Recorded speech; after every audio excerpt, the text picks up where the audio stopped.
Talk It Rocks, the new 105.3 FM Talk, 310. J.D. Ryan is here, Eddie Boyd, Trey Trenholm, Dan O'Malley's on the phones. And Gail Lightfoot is in traffic. I didn't think about it till somebody sent me an email last night. Something that Dan said when he was on the show yesterday. Okay. I bet I can guess what it is, but go ahead. Well, you tell me. Was it about working on Russ Martin's career? Yeah. I know. I wasn't really paying attention to him. I heard it. He said it just like that? Yeah. He said, I spent the last 4 years working on Russ Martin's career. I'd like to work on mine now. Really? I believe I've got it verbatim. I'm sorry, what, Trey? Ken? Thank you. Yes? The only difference is he actually said, I spent the last 4.5 years working on Russ's career. And now I'd like to work on mine. Oh. Yeah, JD, you had it totally wrong. Sorry, I'm way off.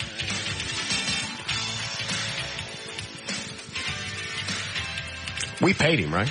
Oh, yeah. That's 4 or 5 years? Correct. Okay. Made a bunch of money?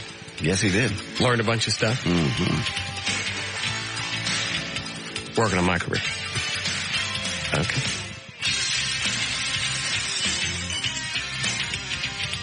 We wish him well. We do.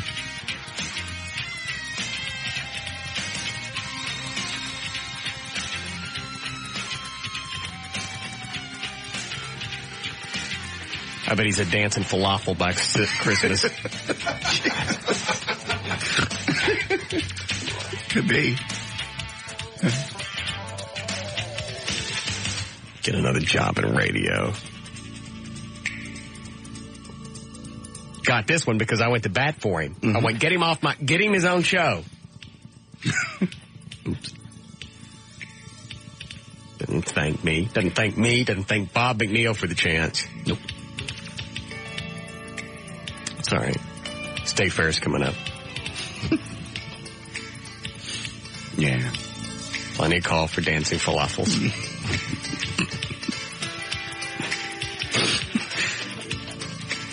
Yeah. There's always grand openings of falafel barns. You can make a lot of money in this season. Mm-hmm. When it's on. Yeah. When falafel season kicks in, you bank. That carries you through the rest of the year. Of course it does.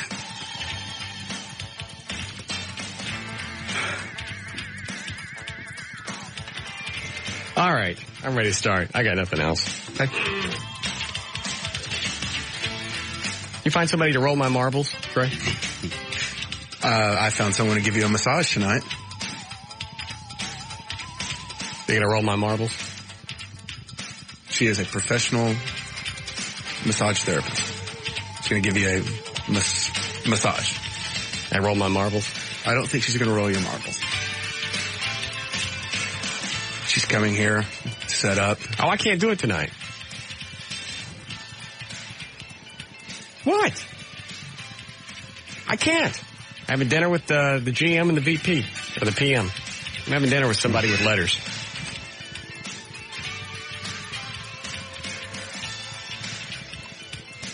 Sorry, I had plans. Can't she roll them tomorrow night? What's the face for? I've spent all day getting a massage therapist. Mm-hmm. Why is it that hard? Because a lot of people can't just drop everything, drive down here, set up, and give you a massage. Why not? For free. That's their gig. Oh, they're doing me a favor? Other people have, I mean, yeah. When you want something, you want it now. Yeah. I've made it happen, and then I'm having dinner.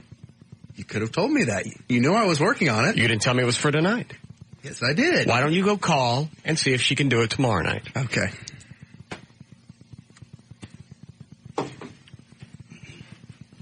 Wait a minute before you leave the room, JD. You have his hall pass? You have to wear that when you leave the room.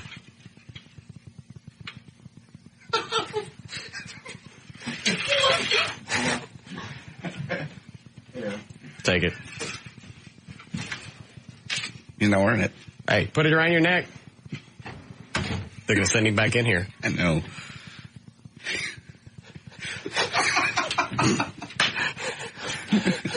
His thing's a 1.5 feet long. Great big red hall pass. Big gold chain. He's done with naval. I told anybody in management that runs into him in the hall, if he's not packing it, send him back in here.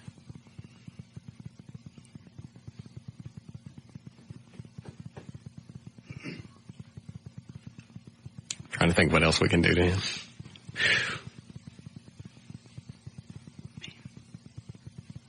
I'll work on it. All right. You got audio for today? Yes.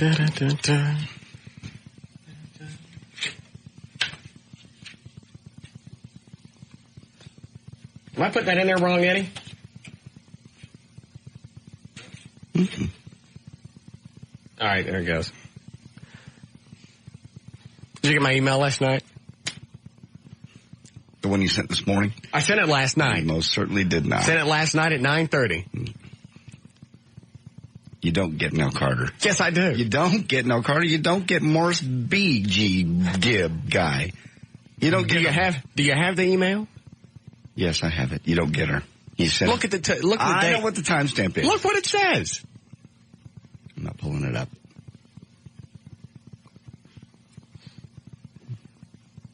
Thought it was a very kind email. It was. It was very nice. Great show. Wonderful. The whole thing. A little too nice. Yeah, Matt. Yeah, Russ, when are you going to go easy on Trey? When's his initiation over with? Wow, I never thought of that. Mm-hmm. I don't know. You don't know? Mm-mm. Well, it's fun entertainment. Thank you. And now our tribute to Nell Carter. Give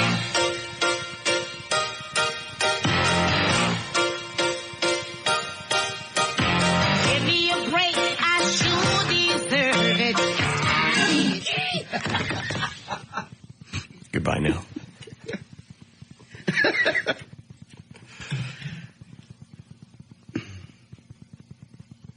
I was a big fan of hers. It's a sad, sad loss. You were not a fan of hers? I've got a sign out in front of the building in memoriam to her. Did you see it? No. Really? Mm-hmm. Oh, that's very thoughtful. I really didn't know. It says goodbye, you big fat bitch. Oh, Jesus. It does. It's in front of the building. Uh-huh. Right out by the freeway. Missed her a lot. Yeah. She won a Tony in the 70s, a couple of Emmys in the 80s. Yeah. Big star, great big loss. I enjoyed her on the Match Game. Was she on Match Game, really? Mm-hmm. Nell, who played the sassy housekeeper in the 80s sitcom Give Me a Break, and received a Tony Award in 78 for her performance in Ain't Misbehavin', died Thursday. She was 54. Found by one of her 13-year-old sons. After she collapsed, she had suffered from diabetes for years. Can't imagine my shock. I put her on my Deadpool list. No. Next day, she's dead. No. Very, very sad. You're not getting her. That's 47 points. You're I'm not getting her. and you're not getting the Gibb guy. He was like another 47 points, wasn't he? The other one I'm not sure of, so I can't nail you on that one. But these, you're not getting. Which other one? There was one other you got that was... The Trey says the email actually came in before the announcement of the death. The email came in after the announcement of the death. I don't know what you're saying. You had 3 people right in a row that you picked, and the very next day they died. Yeah. Nuh-uh. I think it was Maurice Gibb. Oh. That I had advance extra notice. I get him too. I got like 150 points so far. Nice. So I do. Play the game. Hey, he didn't have it around his neck. Where's he going? I just saw him walk by. Is he toting it with him? Where's the detention hall in this place? Yeah, I was going to say we stick him in study hall for about 20 minutes. Does he? All right. Just as long as he's got it with him. Did you call him? Hey, that hall pass has to last a long time. Don't be throwing that around. Did you call her? Yes. All right. What'd she say? I left her a message. Okay. She cute? Yeah. Anybody asked to see your pass in the hall? No. It's a little lax today. Yes. That'll be fine.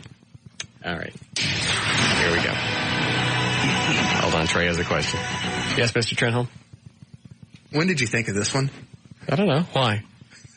Just never ceases to amaze me, the stuff you come up with. And Don't lose it. 3:21 now. J.D. Ryan's on the new 105.3 FM Talk with News. Thank you, Russ. News is brought to us by Business Software Alliance and by the Big Bell Bottoms Pepsi Super Bowl Party. Come out and see myself, along with Pugs and Kelly, Billy from Wild 100, and lots more fun at 4 to 6 on Sunday at Bell Bottoms in North Richland Hills. We'll have a buffet, a chance to win a big screen TV, all kinds of cool stuff. Here we go, Thursday, January 23rd, 2003, and there's really nobody of any consequence born on this day. Nobody. All right. On a freezing night in Northville Township, Michigan, Heather Pebbles, an employee of Babies R Us, spotted a 10-week-old baby left alone inside a car in the store's parking lot. She called the police to make sure the baby didn't die out there.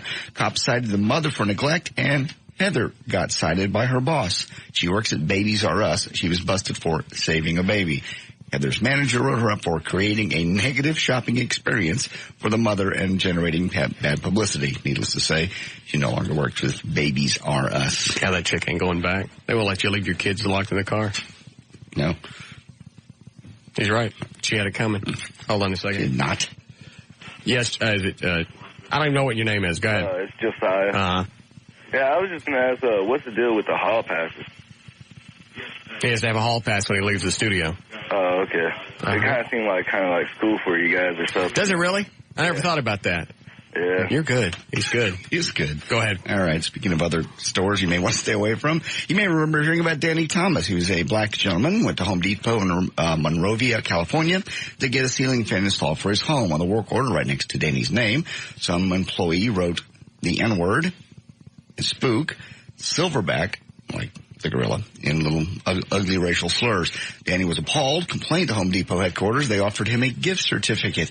Well, here's the latest. Home Depot is trying to cover up their employee, if you will. Instead of firing the guy, they basically are fighting Danny's lawsuit. Spook, leave. Stop it. Home Depot answered Danny's defamation charges by saying that the Spook, it's wrong. No, I didn't say that. By saying the names he recalled were acceptable and not demeaning in certain context. When Danny's lawyer asked what context, they said, spook can refer to a ghost or the act of frightening someone. And that the quote, the certain African-American individuals use the N-word to refer to one another as a greeting or in jovial, joking context. Spook, you're right. Anyway. Cool. You know, if you waited long enough, that you could use those again. Researchers from the Massachusetts Institute of Technology asked 600 adults and 400 teenagers across the country to rank the inventions that are most important in our lives. Oh, I saw this a couple of days ago. Yeah. I don't know what the hell these people were thinking, because they gave them a list. Right, to choose from. Of like 5 or 6 different things. Mm-hmm. And the car was like 3rd or 4th down the list. The car was number 2. Well, this was the thing I saw was the thing you could do, you couldn't live without. And car was like 3rd or 4th. In this list, this came from CNN. It was number 5 was microwave, number 4 was cell phone, 3 was computer, 2 was automobile, and number 1, toothbrush.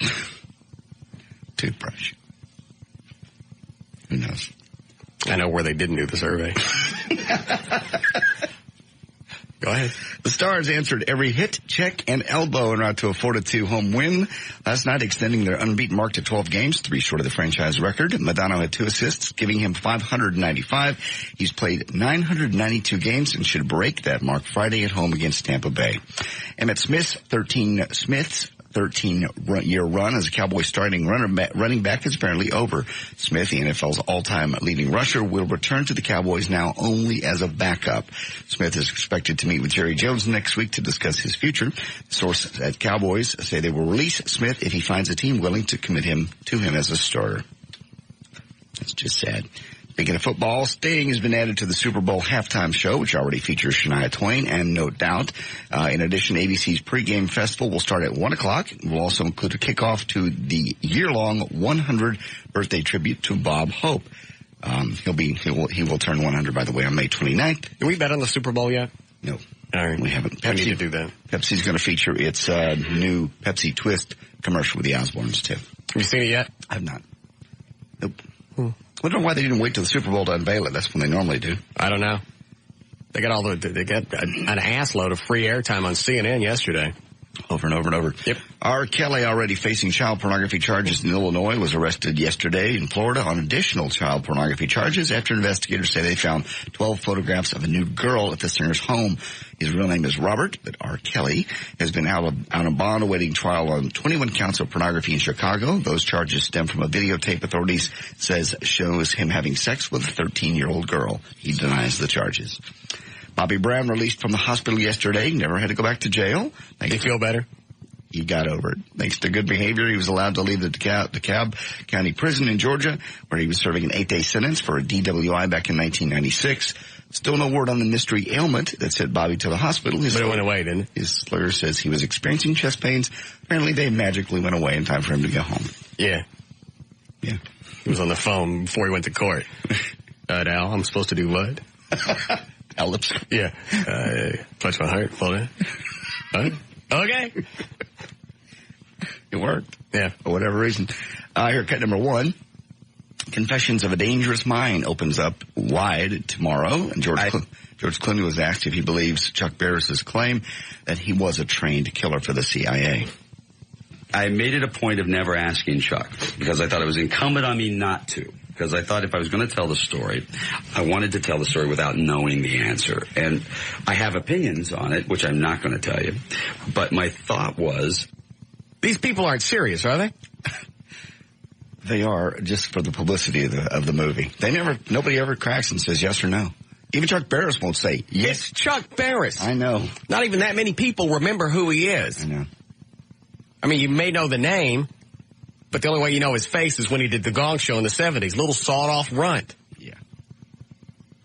Yeah. That it's a pretty fascinating story either way. There we go. Cut number 3 now is a scene from Confessions of a Dangerous Mind, which Chuck Barris, who is Sam Rockwell, is approached by CIA recruiter George Clooney. I work for a government agency. Always looking for good, enthusiastic men to help us carry out our directives. Get paper sacks on their heads. What kind of work? What government agency? Problem-solving work. The Office of Diplomatic Security. CIA or something? Please be discreet, Mr. Barris. Well, why me? I'm happy to report you fit our profile, Mr. Barris. There we go. So that's coming out. Great. Can't wait to see it. When is it out? It's tomorrow. I wish it was then now. Confessions of a Dangerous Mind. All right, news and information brought to us by Dodge. I'm J.D. Ryan on the Talk That Rocks Texas, the new 105.3 FM Talk.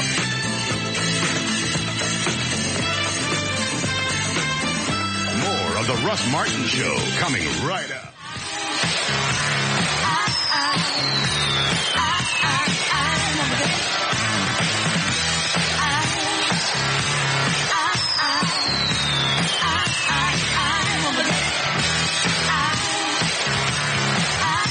All right, 3:32. Check on traffic. Yeah, Lightfoot's here. What do you got? Well, I've got a little bit of stuff going on. One of them on 635 LBJ, brought to you by Just Brakes. Eastbound on 635, just after Denton Drive, you've got a stalled car in the HOV lane. Now, also on Marsh Lane at Forest, there's a crash. And in Fort Worth, if you're traveling northbound on I-35, the South Freeway, coming up from Burleson toward Fort Worth at Rendon-Crowley Road, the 2 right lanes are blocked by an accident, and it is causing quite a backup now. This also brought to you by Pep Boys. Now through February 3rd at Pep Boys, get a free $50 gift card when you buy 4 Pep Boys top quality future attire. See store for details. Pep Boys, the car people. I'm Gail Lightfoot with traffic on the new 105.3 FM Talk, the Talk that Rocks Texas. Thank you, Gail. All right, thought it was cold last night. Going to be a lot worse tonight. 15 for the overnight low, they say. Partly cloudy, then only 40 for the high tomorrow. We're at 30 degrees currently at the Talk that Rocks Texas, the new 105.3 FM Talk. Kiss my great big fat black ass. Why? Why? That's what I'd tell him if I was him at Smith. Oh. Yeah, you can come back. Back up. Still on the sidelines. You can watch. Damn. Pay $755,000. I told you they were going to screw him around. Boy, they did. It was a dog and pony show just to get him to his great big rushing record. Yep. And then they were going to get rid of him. I'm sorry, Trey has his hand up. Yes? Well, but the fact of the matter is... By the way, during the break, you left the room without your hall pass. That's one demerit. A demerit? Mm-hmm. Hold on. Let me finish my first train of thought, which is if he does come back and they have crap running backs in front of him, chances are he will get to play quite a bit. So, I understand that. I would still tell him to kiss my great big black ass. Well, he is getting a little long in the tooth, as far as running backs go. So, if another team, if he's that valuable, another team will pick him up. Perhaps.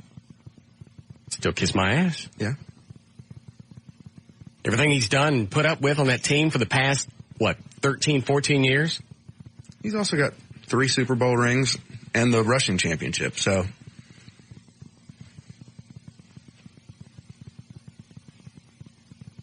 It's like, what an insult. Yeah. Just say, you know what, we don't want you anymore. We're going to let you go. As opposed to, yeah, you can stay, but you're going to be backup. And by the way, I'll need you to wax my car on Saturdays. Mm-hmm. If you don't mind. He's just getting screwed. Trey's right, though. Because anybody they put in front of him, it's going to suck. With the way the team is structured right now, it's going to suck. Well, Parcells may make a move to get a quality running back in there, but, Well, in the league right now, could they get? I think Steven Davis is coming on. He's injury prone, but he's a good back. Yeah, he's always falling down. Yeah. So. You don't want people to fall down. It's not good. Mm. But being a backup, he's made a ton of money. He can get $750 a year, not get the crap beat out of him. I just let it go. Just stop now. Got everything he done. The year that he retired would have been the year that he hit his rushing record. Yeah. Everything's done. He goes out on a high note. Screw the Dallas Cowboys. He's not going to be, I don't even know why he would want to come back and play with them anyway. He's not going to make that much of a difference for them next year. Not next year, but Parcells is a good coach, and he may rebuild that team pretty quickly. If he really wants to win another Super Bowl or something like that, he can stick around. It's not a bad deal to make $750 a year and not have to play. Watch this. Yes, Gary. Russ, yes. I love your show, but I'm sorry you got no clue what you're talking about here. Yes, I do. Emmett has done a lot of great things for this will be the fun. team, but he is not the back that he used to be. Absolutely. You go back and look at his stats over this past year. He's only diminished 3% over his performance over the last 2 years. Go back and look at that. But he averaged... Isn't it funny how people just take that as it's factual? Is that not also true? No, it's not. I just gave you the percentage. He's decreased 3%, and given the offense that the Dallas Cowboys have over the past 5 years, that's minuscule. I agree that their offense sucks. What an idiot! You got no idea what I'm saying. That sounds good. 7-year-old running back. And if the Dallas Cowboys were able to keep up their performance, he wouldn't have dropped 3 or 4% in his stats over the past 3 or 4 years. Thank you, I'm right. I don't know what he's dropped over the past 2 or 3 years. I don't even know what he plays. The only thing I know about Emmett is he's black, he's bald-headed, and he used to drink Powerade. Which flavor, I don't know. But he used to pull it on. Yeah, pulling the page. Well, if he sits on the sidelines as a backup, they get a better offensive line. I pull on unemployment.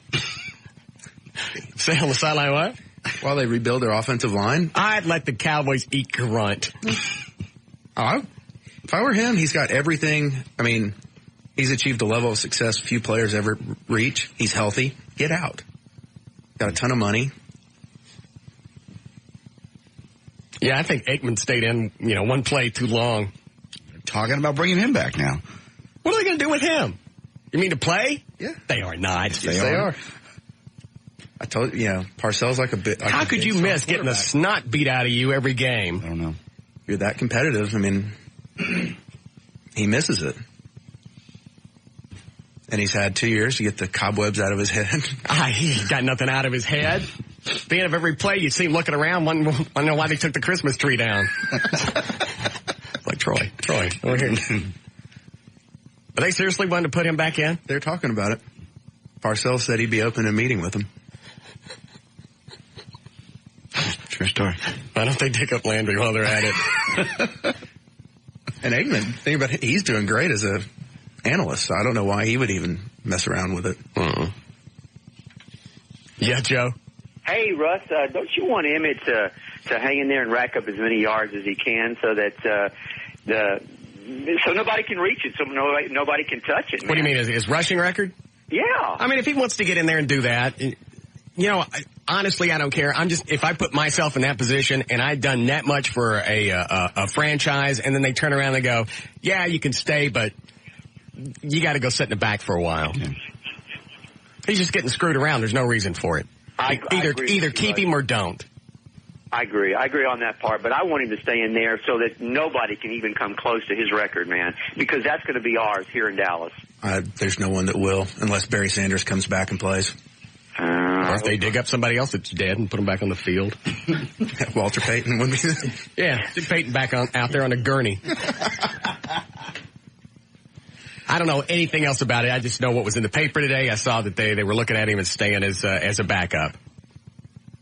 Yep. And he had already said he would stay even if they reworked his contract. It's really, if he wanted to do that, he'll put a little padding on that rushing title, make $750 a year, not get the crap beat out of him game in, day in, day out. It's not that bad of a deal. If I was him, I might stay if Aikman was coming back. Yeah, I guess. Plus, even if he's a backup, that $750 a year you tack on endorsements. Oh, I don't give a rat's ass about endorsements or anything, because 2 or 3 plays, his head's coming off. Aikman. Yeah. Because how old is Aikman now? 35, I think. Yeah, you're right. That would be every single team's plan. Just go through there and hit him. Get him. That was their plan this year, and it worked. Yeah, but it's with Aikman, he'll be gone. He'll be out. Yeah. One more concussion. He won't recognize his wife. He won't. The Easter egg's done. All right, screw it. And somebody explain this to me really quick, and then we're done with sports talk. Okay. Why is it with, who's the guy that looks like Mo Howard?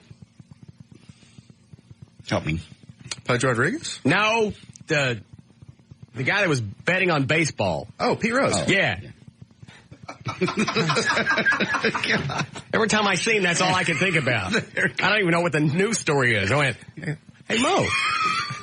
I was just trying to think of who in baseball was in. There's one person. It's Pete Rose.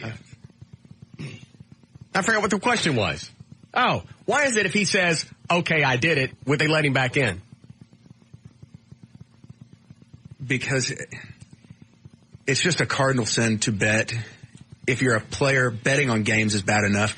The allegation with him, though, is he bet on his own games when he was playing and coaching at the same time. He played too hard to rig the games he was betting on. Mm-hmm. Yes, he would. He'd dive in for, what's a scoring thing? Base. He'd dive into one of those base thingies. But it's just, God knows how painful that haircut was. I wouldn't let him back in just because of the hair. Yeah. I don't care about the rest of it. And I don't know if they'd ever let him back. I mean, they're saying, people say that if he admitted it, he would, but. Well, that didn't make any sense. He was kicked out because he was gambling, right? But he's never really accepted full responsibility and said that he was betting on Cincinnati Reds. I think that still didn't make any sense. It's like OJ saying, okay, I did it. All right. All the outs in free. Well, he didn't murder anyone. He just... Well, but you admit it, then why are you... Here's the other thing I don't get about the whole baseball thing. Not that I'll really give a rat's ass. If they want to do steroids and everything else, that's fine. But you got athletes that go out and they beat their wives. Mm-hmm. Some of them don't even deserve it. You got the ones that beat their wives, they do coke, they DWI, they run people down. And they're still in the game. All he did was bet on some stuff, and they kicked him out. Well, but you're talking about in betting, you're talking about sort of a violation of the fairness of the game, that if you're, especially when he was a manager and a player at the same time, if he bet on his own games, were they completely fair? Did he do everything he could to win the game? And it brings up a lot of questions of integrity. All right, so I'll go back to the original question. Why, if you say, all right, I did it? Because that's an individual. That didn't make any sense. It doesn't. I'm with you. I agree with you to an extent, but the powers that be in baseball, Bud Selig absolutely hates Pete Rose for what he did. And they say he will never, let him back in. That's about the extent I know of it. And that it's just, for baseball enthusiasts, what he did was an absolute cardinal sin. But it's all right to do coke and go into it. Isn't that funny? You can do all that other stuff, and all you got to do is go into rehab or promise to stop hitting your wife. Yeah. And it's okay, and you can stay in the game. But because, and in fact, they didn't even really ever prove it, and he never admitted it, right? Right. And they kicked him out anyway. They pretty much proved it, but he never admitted it. I mean, that's... Well, then that's still retarded. But this was also... I forgot when all this happened, but it was late 80s where... Yeah, it's before beating your wife was in vogue. Well, it didn't seem to happen as often as it does now, but...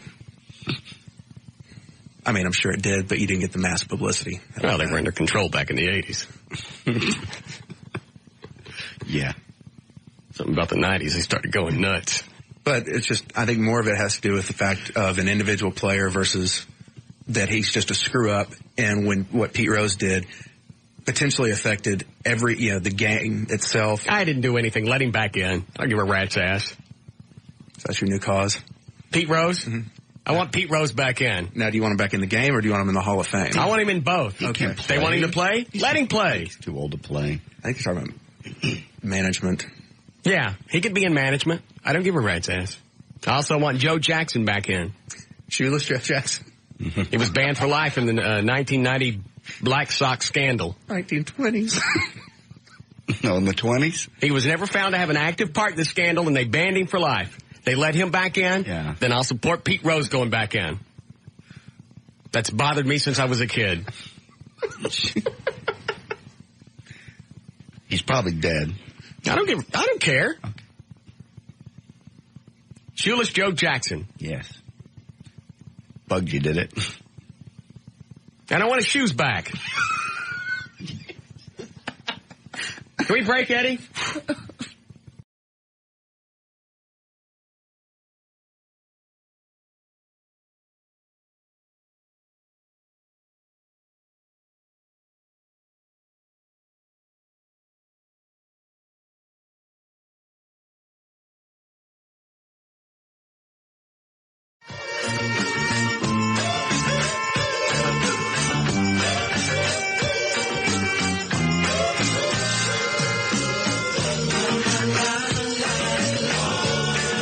Yeah, if you do it fast enough, you throw out stats. Yeah. Nobody know if you know what you're talking about. No. Especially if something they don't know, they're just going to assume you're right, but they're trying to make a point. Well, God, he just said 3% over the past. It's got to be right. All right, you got me on that one.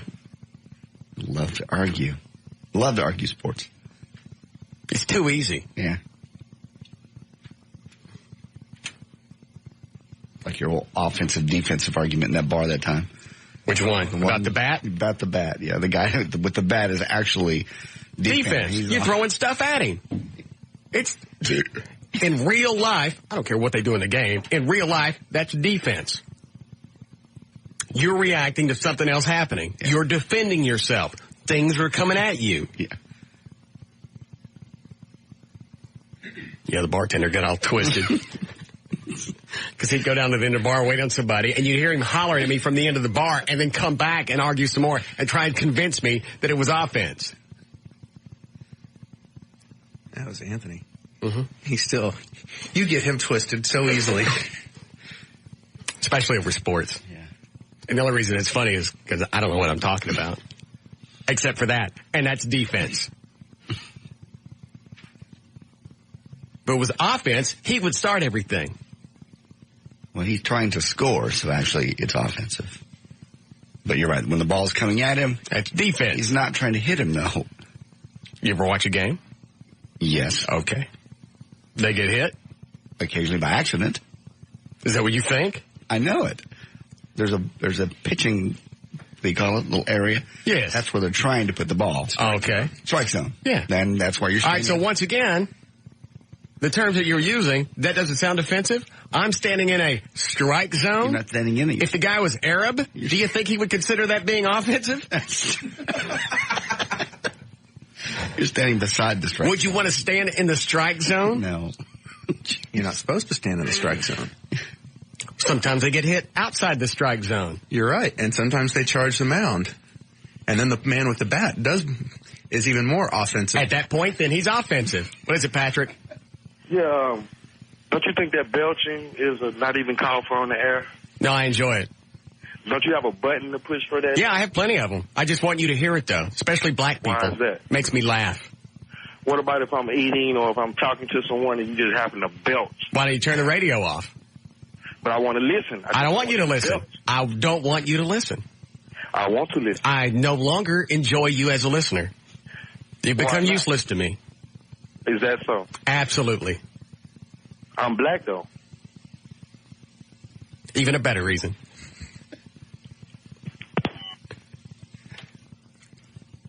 Good.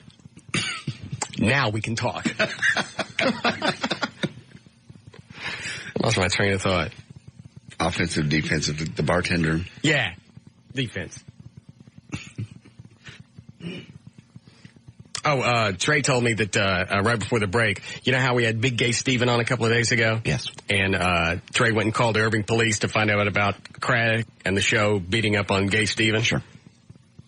Nothing had been followed up on in a month? Yeah. Irving PD called Gay Steven today. Very next day. Isn't that weird? Odd timing. What's the story? Like I said yesterday, the investigator who had been working on the Bennigan's deal just called him to say he was working on the case again, and he'd have some answers for him. Did he say by when? No, like I'm going to check back with them next week, so hopefully they'll have some answers. Just interesting. All of a sudden, this has moved back to the front. Well, this other thing I was focused on for a while. What's to be focused on? Chick backed into somebody, killed them. They had her in custody, locked up. Of course, they let her out on bail. Mm-hmm. Do we still have the audio of when Rob got robbed out there? I think so. That stuff with Wendy screaming gave me the... Totally freaked me out. That's the worst audio I've ever heard. Is that it? Yep. Boom, boom, boom. Give me a break. 47 points. Yeah. Oh, did y'all already address this? Yes, he's not getting them. No. Yes, I am.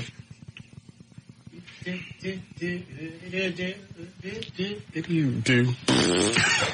Taking 911 call from August the 28th, 2002. 1050 East Technology Boulevard at 8:04 p.m. by position 229. But first, a tribute once again to Nell Carter. Give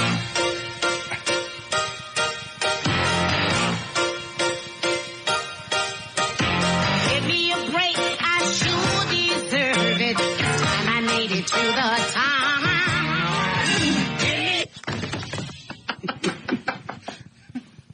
Goodbye now. Have you seen the sign out front that says goodbye now? And your big fat ass? Dallas 911, this is Mary. Is this the edited version? Yes. The good edited version? Yes. All right. I still don't know how she was able, while this guy's got the gun in the car, screaming on both, how she was able to dial 911 on her phone, or to even find the phone and have it on. Really? It's amazing. Hello? Hello? Hello?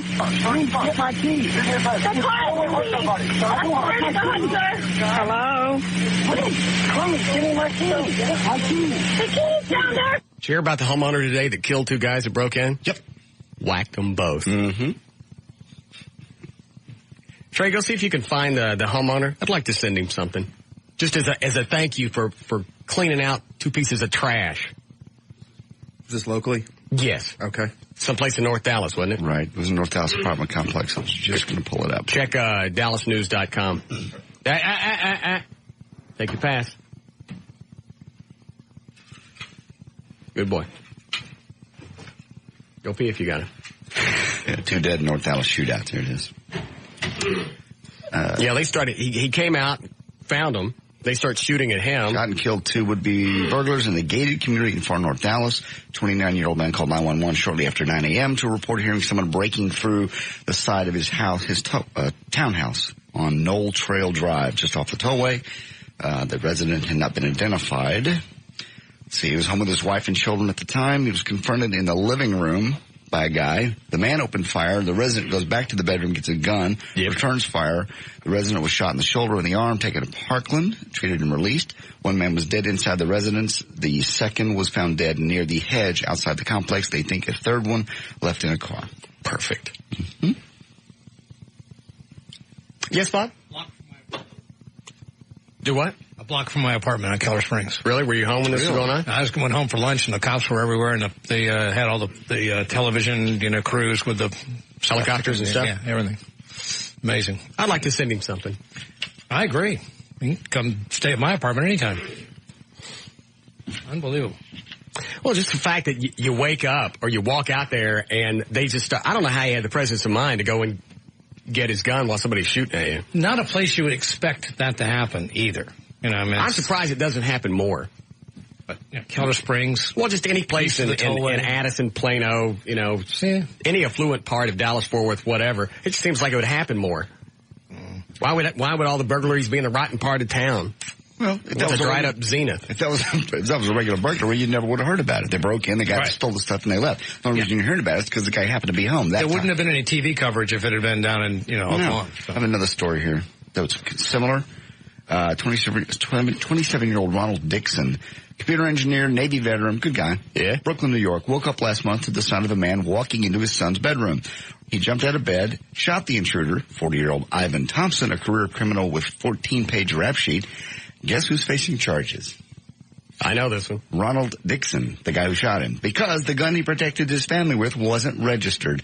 He bought it legally in Florida and meant to register just in New York, but just hadn't done it in time to kill this guy. So the DA's office had no choice but to charge him. They offered a deal where Ronald could do 4 weekends at Rikers Island. And they're going to try to fight it. If they fight and lose, he could get a year in jail. For killing somebody in his own house. In his own house and going to his son's bedroom just because the gun was not registered. JD sent me that story, and I thought it was another hose job. And it came off of like an ABC or... New York Daily News. Yeah. Incredible. Oh, we didn't finish this tape. By the way, to send Trey back in here if you ever find him out in the hall again without his pass. I will. Okay. Thank you. Bob McNeil. Sir, I swear. Shut the door. Shut the door. I swear to God, sir. My keys. There's a fire. I think right here, Rob's now closed the door. He had dropped his keys outside the car, and the guy's telling him, get the hell out of there. Yeah, get out of here, and he can't get the car started. Give me a break. He is out. It fell on the ground. No.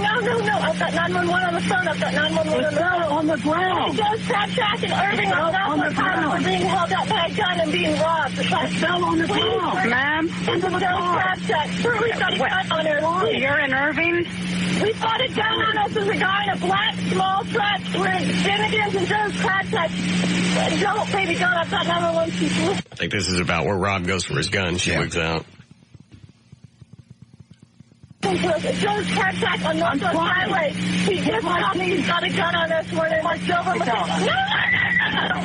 Please, no, I've got no, please, I'm begging you, please, no, Rob, I'm begging you, I'm begging you, please, no, I swear to God, I'm Ma'am, what kind of car are you in? What kind of car are you in, ma'am? Get down. What is this place?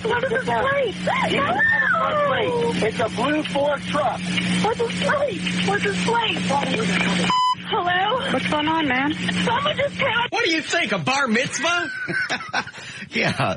That 911 caller's like... She's been saying for the past minute, how long is this tape? Minute 43, we're being robbed. At gunpoint. In Joe's Crab Shack, Northwest Highway. Are you nervy? Yeah. Are you being robbed? You saying tense. You should calm down. You should try some yoga. Try counting to 10 backwards. And I'll be back. This is Dallas. I'll transfer you. Yeah. Hang on. You called the wrong city. Click. Some crazy white woman on 9-8 screaming about something. Got the crabs. You back it up some. Yeah, crabs. Cast of salve. He just told me he's got a gun on us more than my silver. No, please, no, I got no, please, I'm begging you, please, no, Rob, I'm begging you, please, no, I swear to God, I'm going to stay with you. Ma'am, what kind of car are you in? What kind of car are you in, ma'am? Get down. What is this place? What is this place? It's a blue Ford truck. What's this place? Hello? What's going on, ma'am? Someone just came up to us with a gun, and we're at Northwest Highway at Joe's Crab Shack, and came up to us in our car. We're getting out and robbed us at gunpoint in our Mercedes, and he just drove off. He's in a small black truck, a blue Ford truck. And it's dented up. Was he white, black? He's a white male, probably in his mid-40s. It's dented up in the front and on the side. Okay. And they never caught this guy, did they? I don't believe so. Going out Northwest Highway. Tell him to pay attention which way he's going. Ma'am? Yes. Tell him to pay attention which way the vehicle's going. Which way is the vehicle going? I don't know. I don't know. Away from Joe's Crab Shack. Away from Joe's I know Rob. He's like pointing. Going towards, you know what? I've got emergency. We've got emergency in our car. I don't know where he went. Okay. And the emergency button like LoJack, not LoJack, but OnStar. Oh, cool. Oh, my God. How do you spell your last name, Wendy? Okay, and what kind of car are you in, ma'am? We're in the silver Mercedes. Okay. That's full of dog crap right now. Somebody talk to me after that. Hold on. Somebody talk to me, please. Is he hurt? No, he has an SOS thing on his car. He just pushed it. Okay. I was calling you as he was at us at gunpoint. He didn't know I had the phone on my side of my purse. Okay. We'll get someone right over there, ma'am, okay? Be looking out for him. Okay. They said that they had someone right over here in a minute. I don't know what the hell they can do. What do you Did he just say do? That's not him. What do you want? Hello, ma'am? Yes, ma'am. You want me to tell him? What do you want me to tell him? Go back to Joe's Crab Shack. Okay, go back to Joe's Crab Shack. We're going back to Joe's Crab Shack. He was trying to follow the guy after we got our keys, and he drove off really fast. Okay. He didn't have a front license plate, so we couldn't get his plates. He was a white male, brown hair, in a pastel green or light blue colored shirt and jeans. Or blue shirt. Okay. All right. Like his mid-40s. Okay. We'll get him right over there, ma'am. Thank you. Bye-bye. Bye-bye. Don't forget about the save. I like that. Yeah. I tell you, it's the end of the tape right there at the end. They're good. They are good. They do it for a living. Wendy was good. She was very good. Because I've been held up at gunpoint twice. And it's not as much fun as you'd think. No? Oh, I wonder why she didn't want Rob to pop him. Look at Rob. You know how klutzy he is. Yeah, you're right. He'd have shot himself in the knees before he could even get the gun out. Yeah, I was at Pizza Inn. Ooh. It's like 11:45 at night. The store's almost closed. White guy walks in, blonde hair, kind of like a chili bowl cut. Right. Probably about 22. Paisley shirt, blue jeans.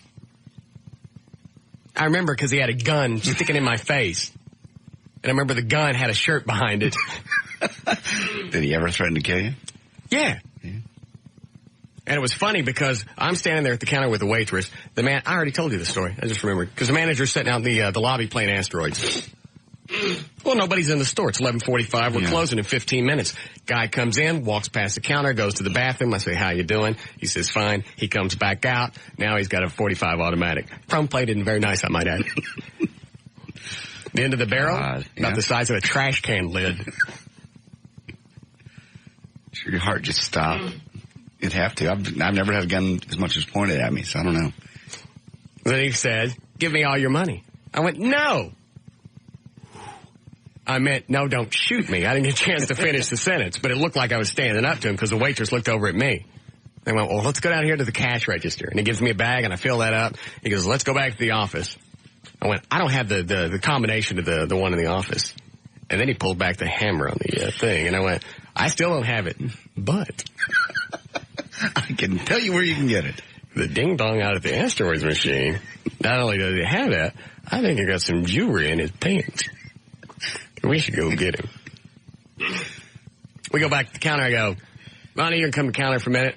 I can't. I got 12 extra ships and like 180,000 points. I come up here from you. So then he comes up, takes us all back in the office, and went, we're going to get popped. Yeah. Because he wasn't wearing a mask. If he was wearing a mask, I'd have felt better about it because then he'd worry about you identifying him. He wasn't wearing a mask, and that's why I figured we're all going to die back here in the office. In the back of the whole office thing. Took the money and left. Never saw him again. Ever catch him? No. They do it once, they'll do it again. Chances are sooner or later they get caught. How are we doing, Eddie? Okay. Yes, Alex? Yeah, Russ, I was wondering, did Bird Eyes ever realize that his website was redirecting to yours? Which one? The Kids? Yeah, kidskids.org? Yeah. I don't know. I haven't heard from him. I still don't know how that happened. I'm quite upset about it. Yeah. Oh, yeah, I can tell you're really broken up about it. In fact, if you go to Google, the search engine, and type in kids, I think just kids, my website comes up first. Very nice. Very nice. But it looks like he's going to get kidcraddock.com back. I tell you guys about that? No. All right. Thanks, Alex. They complained. First of all, you already know the story that he let it expire. Right. I registered it. Put a bunch of big fat chicks on there. Got tired of it. Threw it in the neighbor's yard. Somebody else picked it up in the Cayman Islands. And they're using it for a band called Kid Craddock. Mm-hmm. And he pissed and moaned to the internet board or whatever. It looks like they're going to transfer it back. I don't know what's on it right now. I don't even know if it's transferred. Let me look really quick.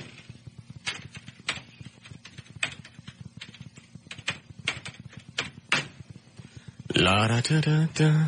I type it in wrong, Eddie?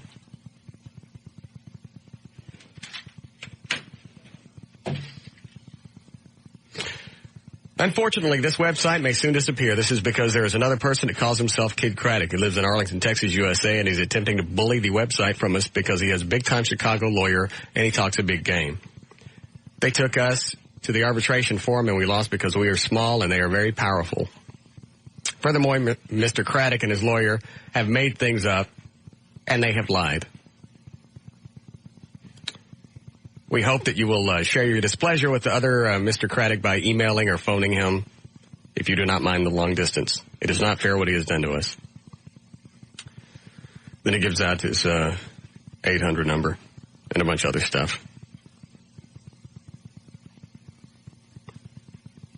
Then it lists the complaints, the original complaints. So if you want to go read it, where they bitch and moan about the site had Big Beautiful Bertha or Betty or whatever on it. What was it? Betsy. Yeah. Or BBW or. Yeah. It was very big in the Cayman Islands. The site's locking up. Well, that doesn't make any sense. They're not on BurtBiz.com. Quit it. That pisses Chris off every time I do that. It's obviously on a slow server because it's come to a dead stop. Anyway, when things free up on that, you can read all the complaints and how he pissed and moaned and how it had fat chicks on it and all this other stuff. If I were them before they got the site back, I'd put a bunch of fat naked chicks on there again. Sure. They were having to turn loose of it because they've read the complaints. They know what pissed him off.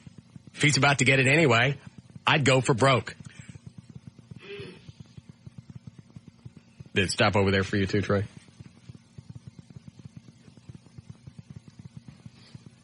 Anyway.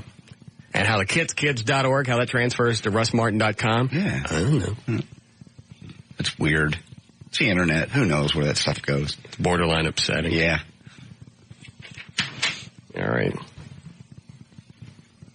Have to break? Oh, all right. We'll be back. Yeah!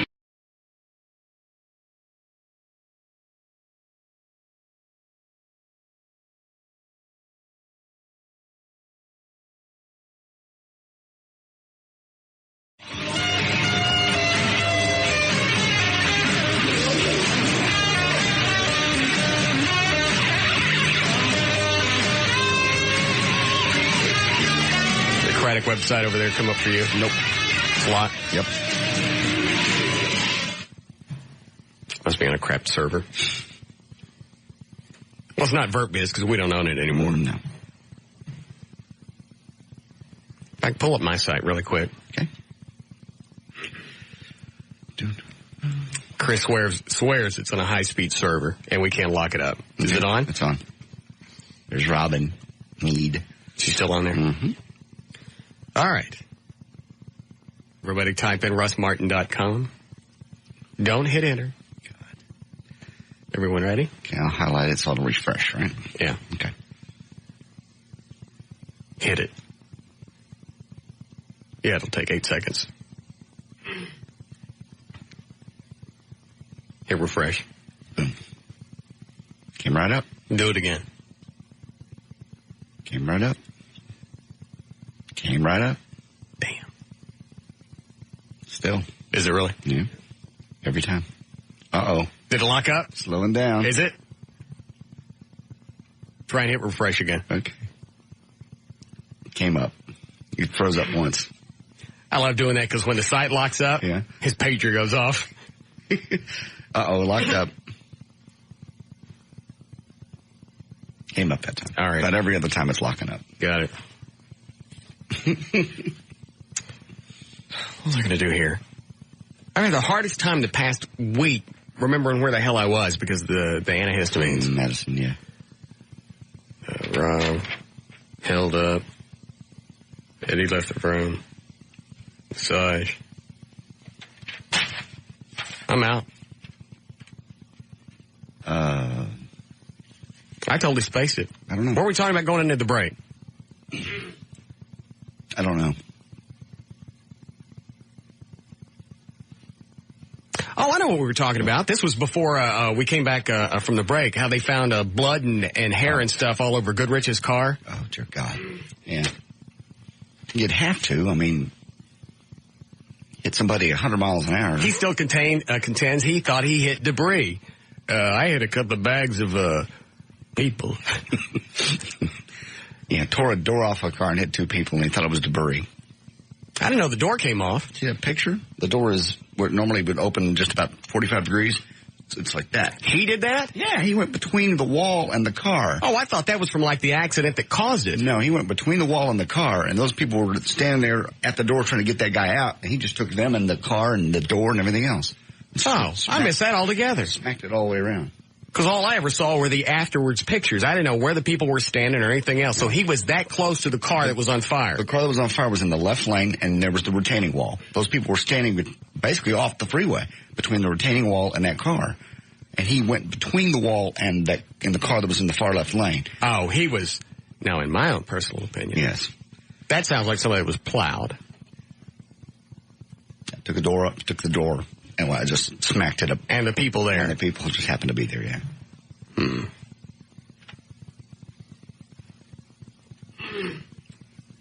Yeah, Chris. Hey, man, Russ. Yeah. Hey, is that your real name? The reason I'm asking is because I met a guy named Cody McCoy. Used to work for Young Country or something like that today. Uh-huh. He drives a truck now. Yeah. And he come into my sign company today, and he said his name was Dave or Darryl or something like that. And he said most DJs use fake names. He says that wasn't your real name. Go back. The guy used to work here. Was he on the air? Yeah. Cody McCoy. And he drives a truck now? Oh, yeah, he drives a truck now. He's delivering signs for us. Quit. He worked with us over at the Eagle, too. And he's working also on another one, KEBC or some stuff like that. But he's delivering. Yeah, he's delivering signs now. Yeah. Yeah. So, well, that's still kind of show business. Huh? Yeah. Yeah, it's my real name. I just want to make sure, because I knew we was all buddies like that. I was going, my buddy wouldn't do that to us. Why would that really matter? Because, man, you've always found that your show's a buddy show, and all your listeners are your friends and stuff like that, man. You can't do that to your buddies. No, you know what? Actually, it's too easy to go back and verify any of it. It's like, because I said I went to Samuel High School. All you got to do is go pull up an annual, just stuff like that. And how do you think people are finding me at my house if I didn't use my real name? Well, that's true. You got all these death threats going on and stuff like that. He changed. All right, man, I just want to make sure my buddy was on the level is all. What are you going to say, JD? I just say he changed his name. He used to use his real name, and then he changed it when they went to country. Young Country wanted a more country-sounding name. And it changed it to what? To Cody McCoy. Oh, all right. Yeah, Thanks that's what it was. All right. Thank you, Chris. All right, man, thanks. Ain't nothing like being popular and then have to deliver signs. I know. I've been there. Well, we've all had that in your career at one point or another. Luckily, ours didn't last too long. Worst thing I had to do in between radio jobs was work with my dad. Nothing like sitting tile with your dad and having him call you stupid every 10 or 15 minutes. Who are you going to bitch to? Nobody. Yeah, it was fun after being on television and doing movies and being on radio to lose when I lost my voice. When I worked for that promotion company, I was handing out stuff. One of the guys from KSCS walked in to the Exxon. Hey! Oh, Jesus, because I just died. What were you handing out? Exxon stuff. They were opening new stores. And, hey, you do what you got to do to make the payment. What'd you tell the guy? Because I went, hey, some guy just walked up and handed me all these key change. Oh, no. You want one? Oh, no. I'm in an Exxon show with my name, with a new name tag. I just graduated from Ola College. It was pretty bad. What'd you tell him? He knew why I was off the radio. I was sick. I didn't have a voice. My job. You were an Exxon shirt. I used to drive at 6 o'clock in the morning to work at Exxon listening to you on the radio. Don't you think that was fun? Hold on, Trey has something to say. Okay. Yes, Mr. Trenholm? I've never asked. When you say you lost your voice, I mean, could you not talk at all? Or It was gone. Gone for 2 years. It was a cyst that grew inside one of my vocal cords, and it took them 9 months, about 3 universities and 6 doctors to find out what it was. And then they went in and did surgery to make sure it wasn't cancerous, and they pulled it out. They said, after surgery, you have to sign this release. You may never speak again, but we promise you won't be able to if you don't do this. So, I mean, did you just write things down, or? You could whisper. It was just, you could hear me, but it was painful to listen to. Okay. It was hard, and I was like that. That was it. So you could hear me, but I couldn't speak to people on the phone. I couldn't get a job talking to people on the phone because you hear that and you don't want to buy anything from somebody that can't speak. I couldn't produce a direct television commercial because you have to be able to speak to the actors. It's pretty bad. And then right after the surgery, I couldn't utter a sound for a month. So I had a dry erase board. It was terrible. And I was with him through every step. The hell you were. Never called me once. Well, you lost your voice? Not once. But I got my job back at Channel 39. That's when you called me. I didn't know where you were. Hey, same phone number. Well, I called it a bunch of times and nobody answered. Never once. I remember when you did call. What I wanted a girlfriend. Exactly. I obviously wanted something. It was some chick was over. She goes, "Who the hell's Russ Martin on your caller ID?" I'm like, someone's died. Somebody's died. Why did I call? I don't remember.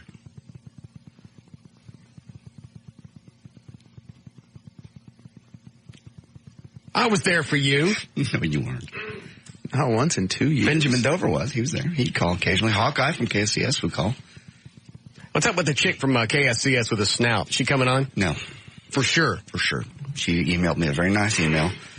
Said, it's an Italian family nose, and she goes, and I got it, but I'd prefer not to. She probably can't even find a tape measure big enough. So she's gracefully declined. She's been very sweet about it. Well, then I guess we'll just have to run a background check and find out what she's hiding. Quit it. She's not hiding anything. She was very, very polite. Wow. She could have called back and said, hey, screw you. Either way, we're running a background check. Why? Because I wish it.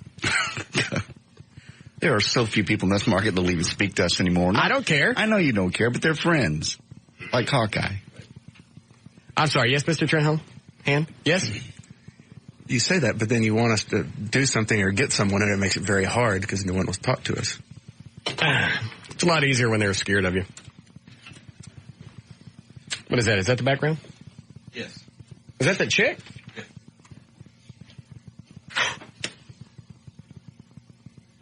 I don't even know if that's her real name. We just talked about that. Oh, that's true. We wouldn't really know. Mm-mm.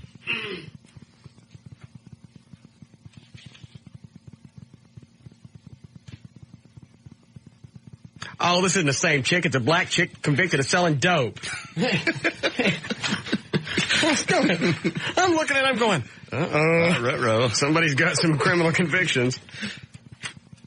Yeah. Nice going, Eddie. She's Italian. All right, fine.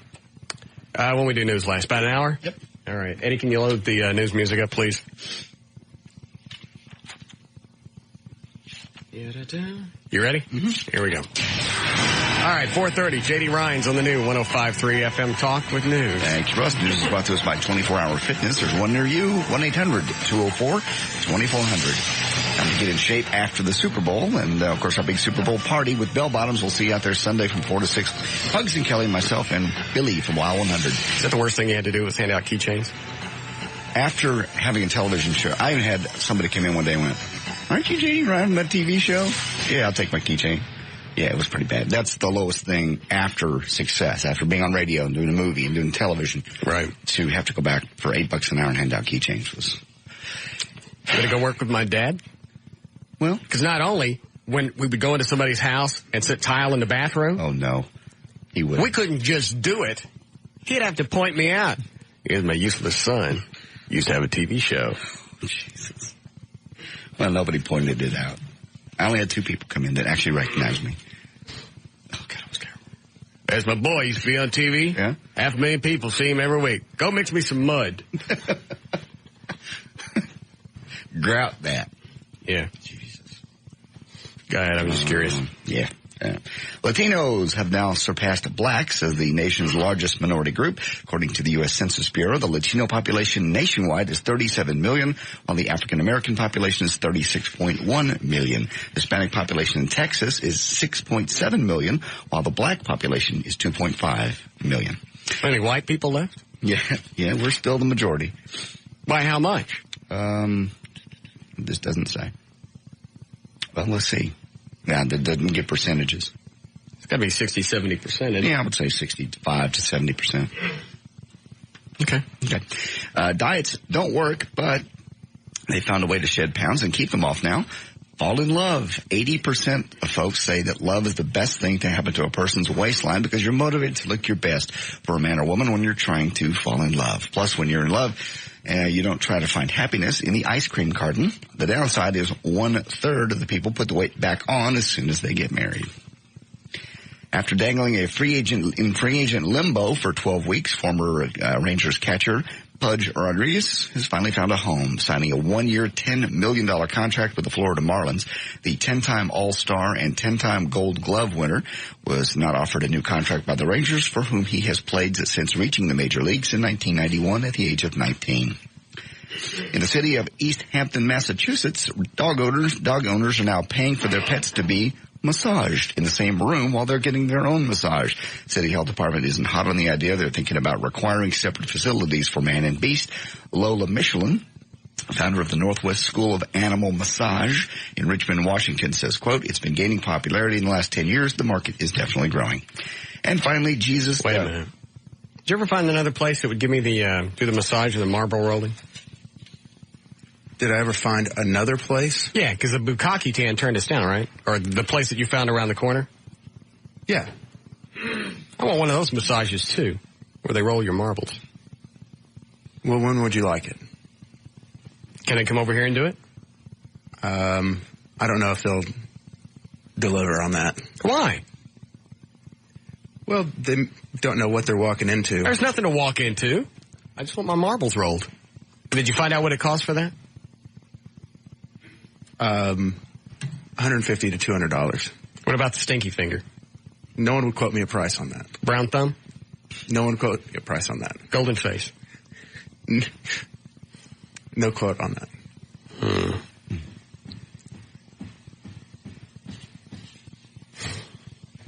Let's see if I can find out.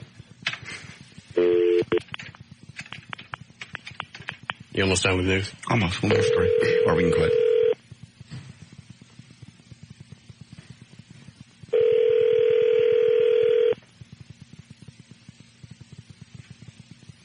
Hello, Bukkake Tan. Hello? Hello. Yes, I was calling up for some prices. Yes, sir? Yes, the brown thumb, how much is that? Yeah, brown thumb, $200. What about what is that in the background? There is comforting music. What about a brown thumb? What do you charge for that? $200. Golden face? $200. Hand action? $200. Do I need to make a reservation? Yes, please. Give me your name, please. It's Russ. Okay, Joe.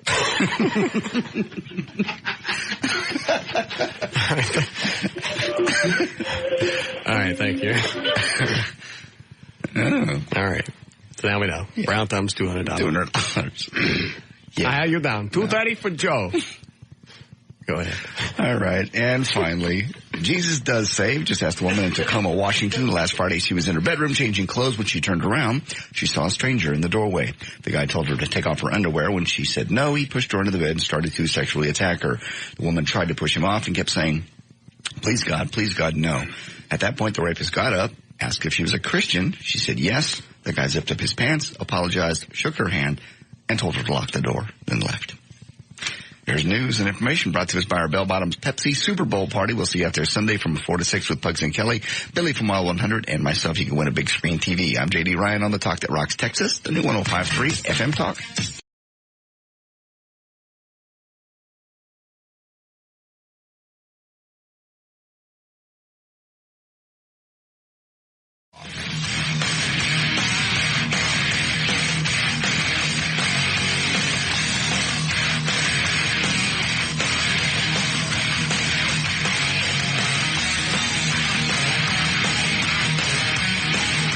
Yeah, the story with the baby and the barcodes. Yeah. I think that's perfect. Why? Should have started that a long time ago. What do you mean? It was just not to mix them up. You want me to read it? I don't care. I just thought it was just a matter of time before they start barcoding people. Should have done it years ago. Just when they're in the hospital. Nah, do it on their ass. Here it is. Yeah, put it on your hand. It's not permanent. But they should do that. Hold on. What is it, Alex? Yeah, man, I just wondered, when you were working for your dad, were you also living with him, too? Yes. Quite a joyous time in my life. I bet it was. I bet it was a good incentive to get back into radio, huh? I think I was only out of work like 3 months, but I didn't know how long it was going to be. And he goes, I got all this. It sucked. I'm almost 30 years old, living with my dad. Well, all his friends come over. And it was in the Grove, so you know what class of people would come over, and they'd sit around and they'd smoke and they'd watch TV and they'd scratch off lottery tickets, and that was a big day. And every day started at 8:00, opening the garage door. I gotta go, Alex. Opening the garage door, pushing all the stuff out in the front yard, and having a nice big garage sale every day. Oh man. And if things weren't moving, he'd start autographing them. He didn't really. I told you this. I don't believe it. They used to do this out at the flea market near Bolt Springs. They have like old 45s. records, if they weren't selling them, they'd just start autographing them. Whoever it was, the artist, like it was Tammy Wynette, she signed it. You're serious? I thought you were kidding. Mm-mm. Boots, hats, everything had Elvis on it. Elvis's first chainsaw. Oh, sure. Signed right on the side.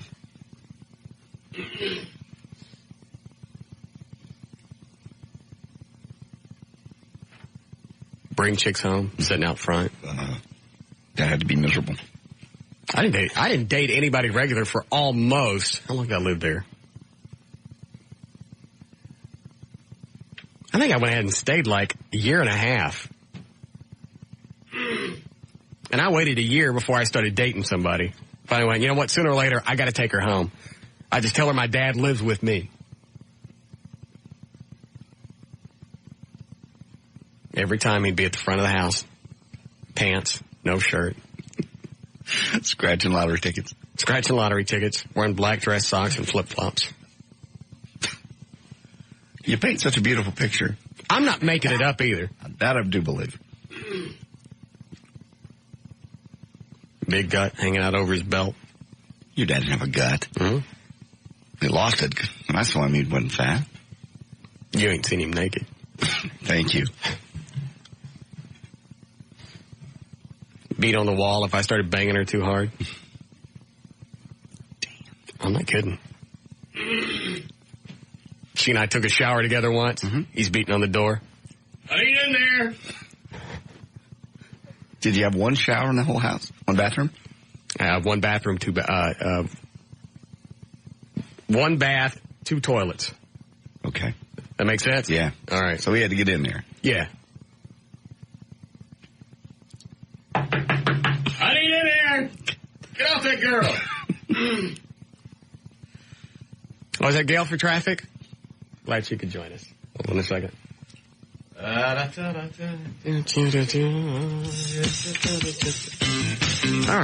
Hi. What do you got, Gailsy? I got a sponsor, and its name is Mitsubishi. And problems on Central, especially if you're heading southbound out of Richardson. Southbound 75, just past 635. The 2 right lanes are blocked. Evidently, it's just a disabled car, but traffic is backed up all the way to Campbell. If you're traveling westbound to I-30 at the Trinity River Bridge, heading toward Grand Prairie, the right shoulder affected by a stalled car of some sort, but traffic's backed up into the Mixmaster area. And in Fort Worth on westbound I-20 at Business 287, there's a wreck that's on the left shoulder now with a backup to Bowman Springs. And this also brought to you by Alivert. New Alivert is non-drowsy allergy medicine that starts dissolving the instant it touches your tongue. So you can take Alivert right when you need it, wherever you are. I'm Gail Lightfoot with traffic on the new 105.3 FM Talk, the talk that rocks Texas. Thanks, Gail. All right, real cold again tonight. Keep the heater outside if you have a dog, or bring them in. 15 for the overnight low, then 40 tomorrow, and by next Wednesday, back up near 70. We have 29 degrees currently at the Talk That Rocks Texas, the new 105.3 FM Talk. Yes, Ray. Hey, I don't think it's right you talking about dead people while you've been talking about them. Who? You. What dead person? Huh? Well, I mean, that lady you was talking about. Nell Carter? Yeah. What did I say about her? You make fun of her. I said she was dead. I was a big fan, and we played the tribute. Right. That's real disrespectful, you. What is? What you just did. What? Exactly. Tell you the truth, I don't really care. So why are you calling? Wasting your time. Huh. And that's it. I don't get it. I don't either. I don't understand why you called. I don't either. So what was the reason? Well, I'm wasting your time. That's fun enough for me. Completely jackass. Hand the phone to the person that dialed it. Seriously. There's not a chance in hell you dialed the phone yourself. Hand it to somebody. Hand it to him. Hand it to him. Hand it to him. Hand it to him. I didn't dial the phone. Hey, look. Yeah. Look.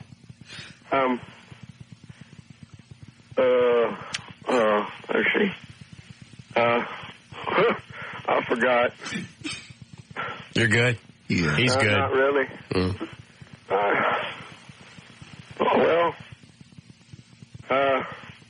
Hey, I just want to tell you, being disrespectful about what you're talking about. I understand that.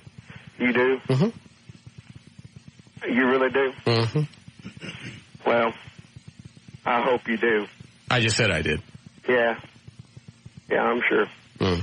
Yeah, I don't really believe you. I don't give a flying. Okay.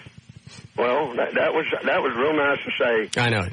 That was nice. I'm glad you enjoyed it. If you like that, you're going to get a boner off this one. Why don't you go suck a great big... Why don't you try that? Man, you're nasty. Yeah, I know it.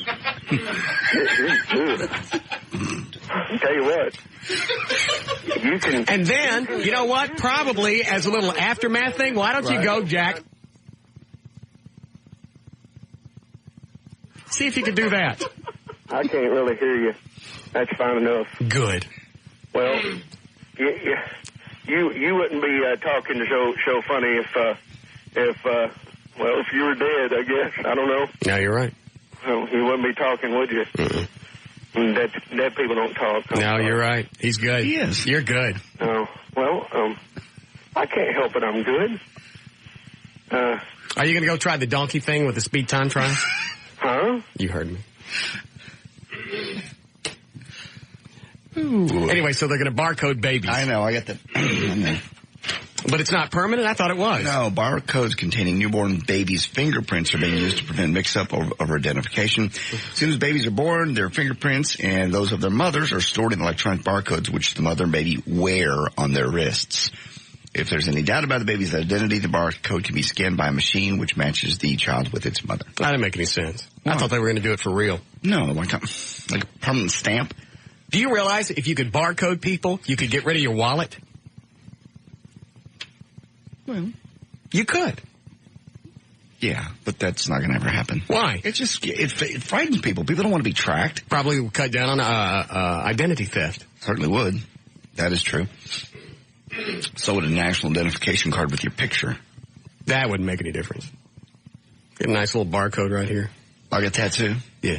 Like permanently marked. Uh-huh. Run your whole credit thing.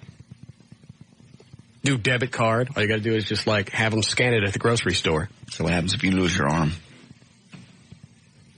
Tattoo it again. Well, then you go someplace else. What's wrong with that? It's very end of times-ish. Very Orwell 1984. We have to go in that direction. Everybody else is stealing everybody else's identities. I believe it's up 20% over the past year. Did you pull that out? What? You pulling the stat on me like you pulled on the sports guy? No, that was real. I think identity theft. Yeah, there was another story about out by where I live. There's been just a band of people going from apartments to apartments doing what happened to me. Opening up all the mailboxes because they figure people that just move into new apartment complexes. They get new checks. First thing you do, you get new checks and you send them the deal, which is exactly what I did. I'm getting away from checks. I've got the debit card and the credit card. I don't even like giving anybody anything anymore. I know. That whole experience with my stolen checks woke me up. Well, then you got to, it's like when they didn't do a whole full-blown identity theft on me, but somehow they got my phone number at home, opened up a cell account, and then they're doing some kind of robberies in the not the mid-cities, the university, the park cities. Right. The cell phone was in your name, which is odd. Right. Yes, Tracy. Yeah. Just the whole problem with the barcoding on the arm, Russ, the problem is instead of taking your wallet, they're just going to cut off your damn arm. Now, most of these ID thefts aren't in person. They break in and they steal your checks or they somehow get your Social Security number. Well, did you hear about the one? There's one that just happened in Bedford. I read in the Star-Telegram today where a lady took a nurse's identification and was working as a nurse in a nursing home in Bedford. Yeah? And they cut her arm off? No, they caught her. Oh, okay. They caught her. They found out. The police turned her in. She's in police custody right now. That's what I'm saying. You got to do the barcode thing. then why couldn't somebody just make fake barcodes and put them on? I mean, if that was the case, if it was a tattoo, why can't I get exactly what's on yours and put it on my arm? Be like paper money. They have something special in it. Oh. Special ink? Like government ink. A chip of some type, tracking chip. Chip's even better. Put it underneath the skin, have them scan it. There are people that are deathly afraid of this. Why? Because they don't want to be tracked. It's technology. Nobody said could be tracked. You certainly can. Oh, you're being tracked all the time now. You can't go 10 feet without being on a camera. They don't know where I am. Unless, they see my car on the dot cameras. Yes, Trey? And? Yes? They can probably trace your cell phone if they want to. Trace your cell phone, probably track you on the tollway every time you hit one of the toll booths. When I get the bill printed out, it shows when I clear those toll booths. So they know exactly where I am. In fact, if they wanted to, they could clock the time that I went from one booth to the next, and I could probably get a ticket if I got to that second one in a shorter period of time than it should take. True. That's because you have a toll tag. I don't. You're already being tracked. Why fight it? It's going to happen sooner or later. Let's just go with it. Barcode me. Biblical. That ain't biblical. They don't make any reference to that. Mark of the beast, barcode are two different things. I'm telling you that the ACLU and those people are going to fight things like that forever. You're never going to make that happen. Wave of the future. You're never going to catch it. No. Jump on. Stop fighting it. I saw the baby barcode thing. I went, finally, they've come around. They don't barcode the baby. They just put a wrist while it's in the hospital. When you go home, had they done that when I was a kid, yeah? I wouldn't have spent 8 weeks in the Yang household before they figured out they'd put me in the wrong place. I don't think you went to a Yang household. That's where I learned about bukkakis. No. As a baby? Yeah, the Yangs were into it. Yeah, I got you. They couldn't look at the babies and tell you weren't Oriental. Maybe they just pulled my eyes back. Yeah. Like this? You didn't go to the Yang. You didn't go to the Yang. They pretended it. Didn't go to the Yang. That's exactly what happened. Yes, Andy? Hey, Russ. They got this fingerprint technology now. They'll use fingerprints instead of barcodes. You'll have a little deal on your cell phone where all you got to do is stick your finger on there and they'll know who you are. Isn't somebody using that for debit cards and stuff like that? Thanks, Andy. In Europe, they're using cell phones. You can use them at Coke machines. Your cell phone acts like your debit card where it has an infrared deal. You can swipe it and it automatically links some sort of credit card or checking. Oh, that's just like the speed pass at Exxon. Same deal. I like the barcode. Nobody can steal it. See, with the speed pass, somebody could steal that. Mm-hmm. And everything's just tracked. Everything. Where you are. I'm telling you. What are you worried about? I'm not worried about it at all, except I'm just telling you there's groups like the ACLU and there's people that fight this kind of stuff that just won't do it. There's people that were all up in arms about having a national security card, a national ID card, which I think is a great idea, after the 9/11 thing. No, we don't need that. That's the government getting in our business. And what card is it? What's that going to do? Nobody checks IDs. I know. On all of my credit cards, on the back, in great big print, it says, check photo ID. And how often do they? They look at the back, and they hand me the card. They look at the front, they run it through the thingy, they look at the back. I don't know what they're looking at, unless they think my name is check photo ID, and they hand it back, and they don't ask for anything. Nobody looks, nobody cares, because they're not responsible for it. Barcode. No. Put a smiley face on it, makes you feel better. No. They're not going to put chips in you. They're not going to put barcodes on you. Not in our lifetime. I'd like the chips, too, because you could rig that to open your house, turn your lights on when you get there. You could. I like that idea for children up until they're 18.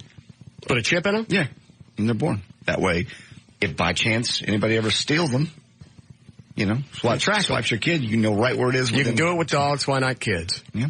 Barcode. Or the fingerprint thing would work. Yeah. Eddie'd be walking around with a bag of fingers, though. Never thought of that. What? Yeah. Yeah, Ryan? Hey, Russ, I just want to let you know I saw a bat cycle for sale online today if you were interested. How much was it? I didn't have a price. I didn't inquire about it. I can just tell you where to go. eBay? No, it wasn't on eBay. It was on another website that sells vehicles that have been used in movies. Email it to me if you can. Will do. All right, thanks, sir. Bye. I tell you, there was another Batmobile replica online that was up for bids. No. They built it out of a 1985. I think I told you guys this. A Fiero. Oh, please. So it's a little bitty thing. No, it was a full-size Batmobile. I don't know how they made it fit, but for the drivetrain and the power plant, they used a Fiero. Because you couldn't tell on the internet what he had used. So I emailed the guy just to find out. Sure. Because I was going to have Mark look at it. It's like, hey, if we refurbish this, I got to have two, not pay as much. Well, was this the one that you looked at like 2 weeks ago on eBay? Yeah. He built it off a Fiero? I didn't tell you that? No. No, you didn't. What did he build the motorcycle off of? I don't know that it's the same guy. He emails me back, and he's selling it like it's the greatest thing that anybody ever thought of. Well, everybody else is using late 70s Lincolns. I used a mid-engine Fiero, 6-cylinder. Oh. Yeah, it's great. Would you really want to tell anybody? Because everybody asks when they see the Batmobile, what's under the hood? What is it? Do you really want to tell them it's a Fiero? No. Last time I checked on the bidding, it was up to like $30,000. Dang. Is it a nice replica? No, it's not. It was a rotten paint job.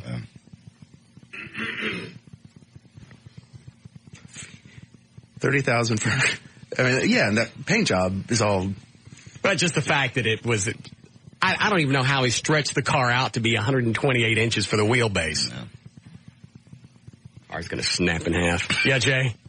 Yeah, do you just want people to be able to follow you all over the planet? I don't care. Where you go. What are you worried about, Jay? Why do you care if people following you? Because I don't think because it's American freedom. That's what it is. So what are you worried about? Didn't grow up to be a planet to have somebody follow us all over the place. What are you hiding? That's not the American way. What are you hiding? What, Jay, what are you hiding? Who's hiding anything? That's exactly, you said you got people following you. What are you running from? What are you hiding from? What is it you're hiding from? What have you done? That's the only. This is exactly the reason I brought this up earlier. I care about barcodes. I knew if I fished long enough, I'd get one guy like this. That's taken away from our freedom and liberty. If somebody knows where you are, how does that take away from your freedom? Because that's not freedom. If they know, that's not freedom. Are you restricted? Are there certain areas you can't go? That's the trouble with you. Is there somebody telling you? Oh, geez, I've been waiting for this for 10 minutes. That way. Is there some way? Did you hang up? Jesus bastard! I knew if I... You think? Yeah. You back? I think you're back. He had no point. No point at all. That's why he hung up. He gets to a certain point. He knows he's losing. Mm-hmm. I'll tell you exactly what was wrong with Jay. Is he's got something to hide. It's the people that have something to hide. Right. That are always worried about being followed, being tracked. And wraps himself in the American flag like he's some patriot. I'm sorry, yes, Trey? I'm not aware in the Constitution where it says, you have the right that no one can ever find you.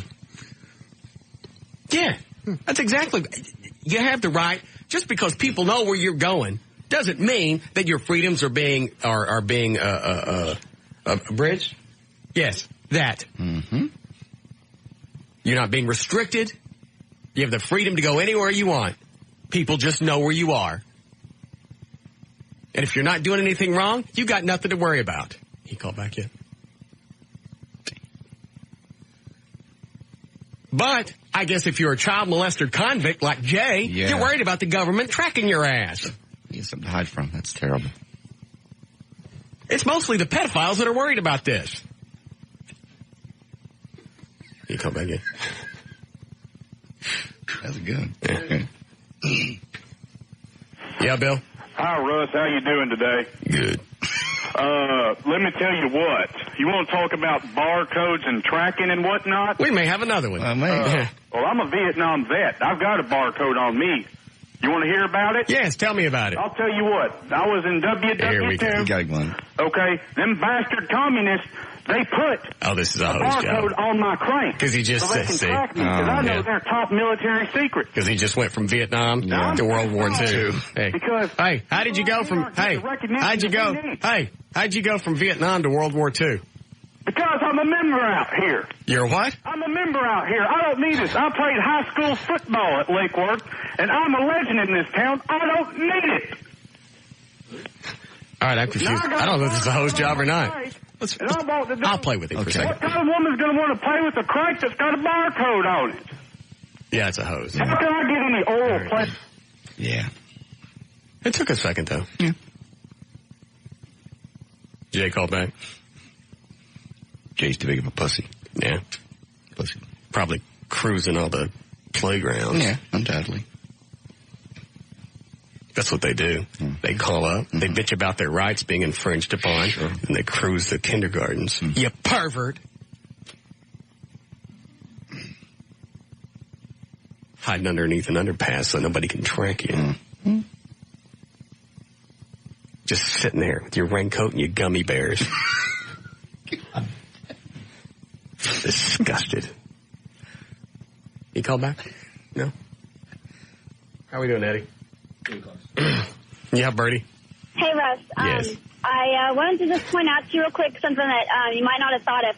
I was always in favor of the cashless society myself. You know, I don't use checks and I don't use cash. I use the check card. But it's pointed out to me that a cashless society means that if you don't have any cash, the government can freeze your bank account money at any point in time and just take all your money away from you, and you would have nothing to fight against that with. They can do that to me now. Yeah. I only got $300 or $400 in the house. Yeah, that's a danger in that kind of thing. You would never want the government to do away with all kinds of Yes, you're absolutely money. right. Is that him? Oh. Hello? Hello? Hello. Jay? Yes. What do you want? Well, I just want you to understand Same guy? that our freedoms are being eroded one by one, slowly but surely. How are they being eroded? They're being eroded because slowly but surely they're taking them away from you. What have you lost? What freedom have you lost over the past 2 years? We've lost a lot of freedom. What freedom? You give me a freedom you've lost. Well, we've lost freedom of press. Freedom is practically freedom of speech. That's about the only thing that we have. When did we lose freedom of press? The freedom of press. Are you talking about getting it done down at the Zipperhead shop? They're owned by one newspaper in the whole United States, or maybe two. So there are only two newspaper owners in that. Slow down. Slow down. You're reading the Slow down. I'm not reading the same stuff. You are reading I the am same not. stuff. I can prove. I just asked you a question. I just asked you a question. You read in Oakland, California, the same story you read in Dallas, Texas. Are you listening to me? What right are you? I'm talking. What right did you lose over the past year? I'm telling you, freedom of press. I said you didn't lose freedom of press. You never had it. Oh, bull hockey. When you read the... Hey! Don't you even. Dear Jesus in heaven, if there's ever a time that call return works, let it be this time. You better hurry. In Jesus' name.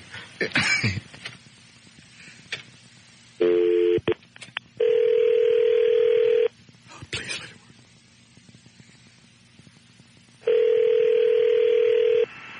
work. We are sorry we are unable to complete your request for call return, auto redial, or call trace. The number you have dialed or attempted to trace is not available with these services. Every once in a while, for some weird reason, it works. Yeah, it does. It must be one of the lines, one of the specific lines. He'll call back. Well, since he probably had to go back underneath the, railroad. Underpass? Yeah. Gummy bears. Do what? When he called back, he gave his number to O'Malley. You're kidding. No. Why? O'Malley got it out of him. This is his home number? Oh, mother of puss. Bonus for O'Malley. How do you block the phone number calling out of here? Star 67, I think. Is that it? That works out. Yep.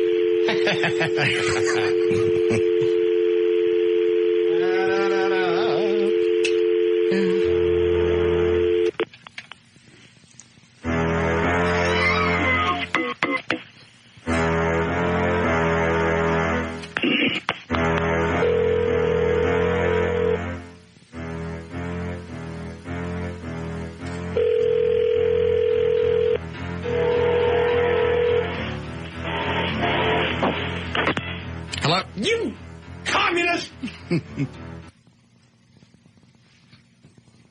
Well, at least we know the number's good. Yes. Perhaps one more time before we break.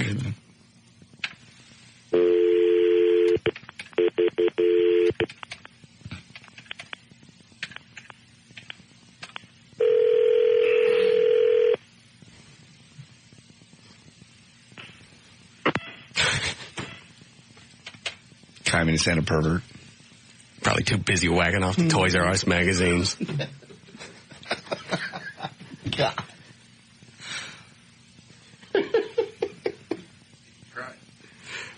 What? If you can get just one of the regular lines, it automatically scrambles the number, so. That doesn't make any difference. He still knows that that's calling. Yeah. Because he's tracking us.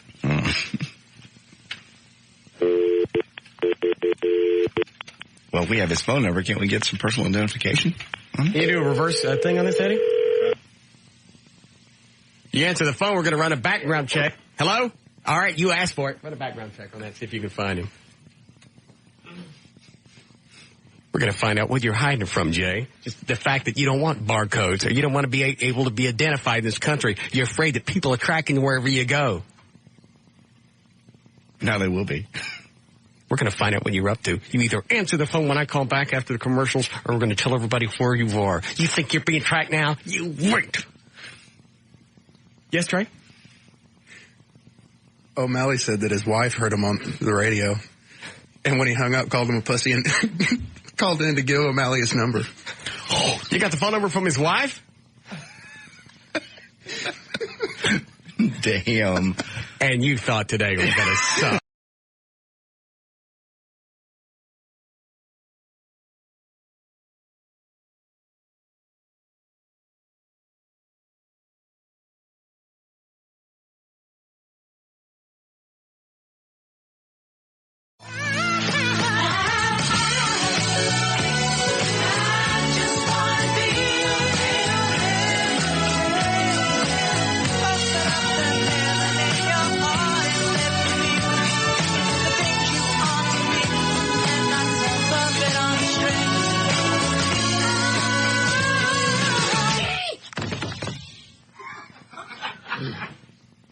All right.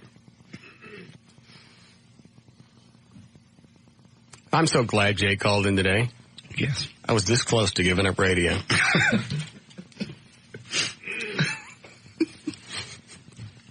But I knew if I harped on the barcode thing long enough, there'd be some jackass that would get twisted, and that would be it.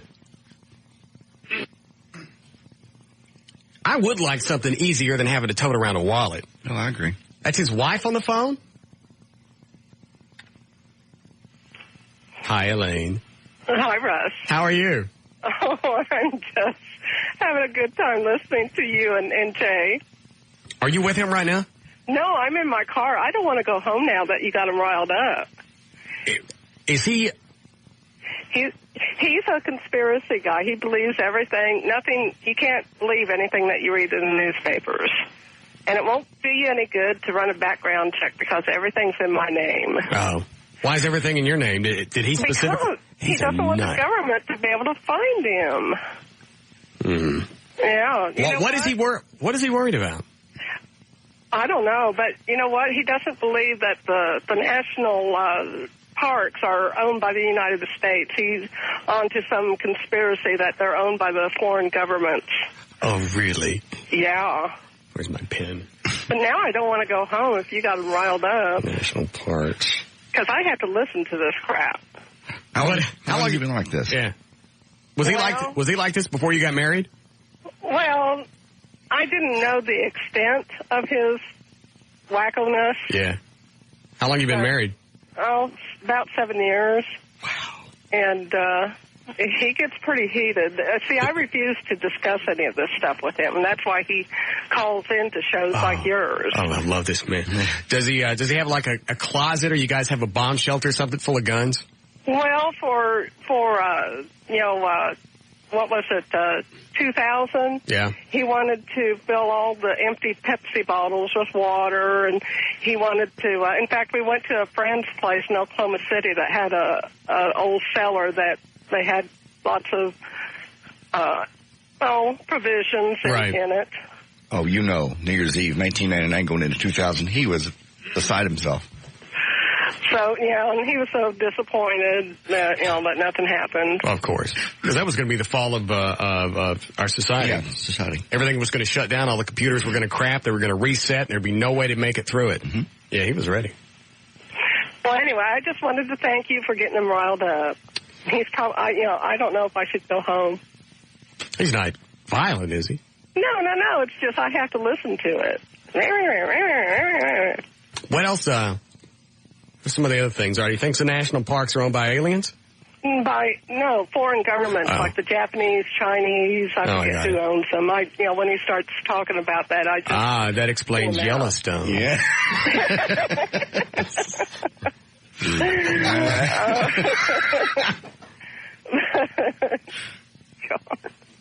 Anyway, thanks for the entertainment. Can you call him and tell him to start answering the phone? Because he's hanging up on me. Okay. I can try, but, I don't know how, if he'll pick up or not. All right. Try that. But you have his number. Yeah. Okay. I'll try it again. Bye-bye, sweetie. Thank you. How could a normal woman be married to a nut?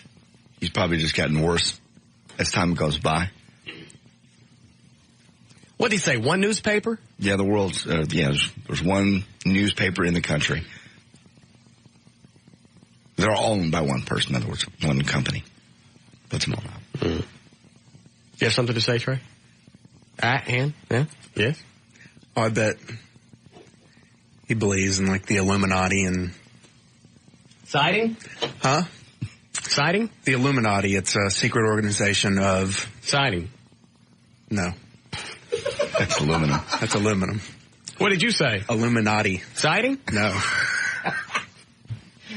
All right, what is Illuminati? It's, it's a nut job theory that there are, 10 or 12 men in the world that control everything. What, Eddie? The Illuminati actually believe that there's 12 people in the whole world that have all the money and have total control of the press, everything that has anything to do with anybody. They believe that Prince Charles is the head of the Illuminati and that he is also the Antichrist. His ears are tracking devices. Damn. Then you get the Masons. You're siding in jars. Oh, how could you not? I know. I was just waiting. Anytime anybody says Masons, he lives in a jar. All right, so... And the national park theory that's old. Why would the Japanese own the national parks? Well, the theory is that if we ever defaulted on our national debt, which are bonds that a lot of foreign countries own in because they're the safest investment in the world, that if that was ever the default, they would claim our national parks as one of the first things to seize in order to recover that debt. It would never happen. It's basically, if that ever happened, our whole society has gone to hell. And yeah. You get all that? Yeah, sure. Close enough. Then let's try calling Jay back. Okay. Odd to me that people actually live like this. Oh, he's got a cellar full of guns and water. Uh-huh. And siding. So does Eddie, but... Somehow it fits with Eddie. Yeah. And I don't know why. He's not a zealot about it. He is too. He's not. He won't tell you unless you ask. And he doesn't go on and on and on and on about it. He'll just say, yeah.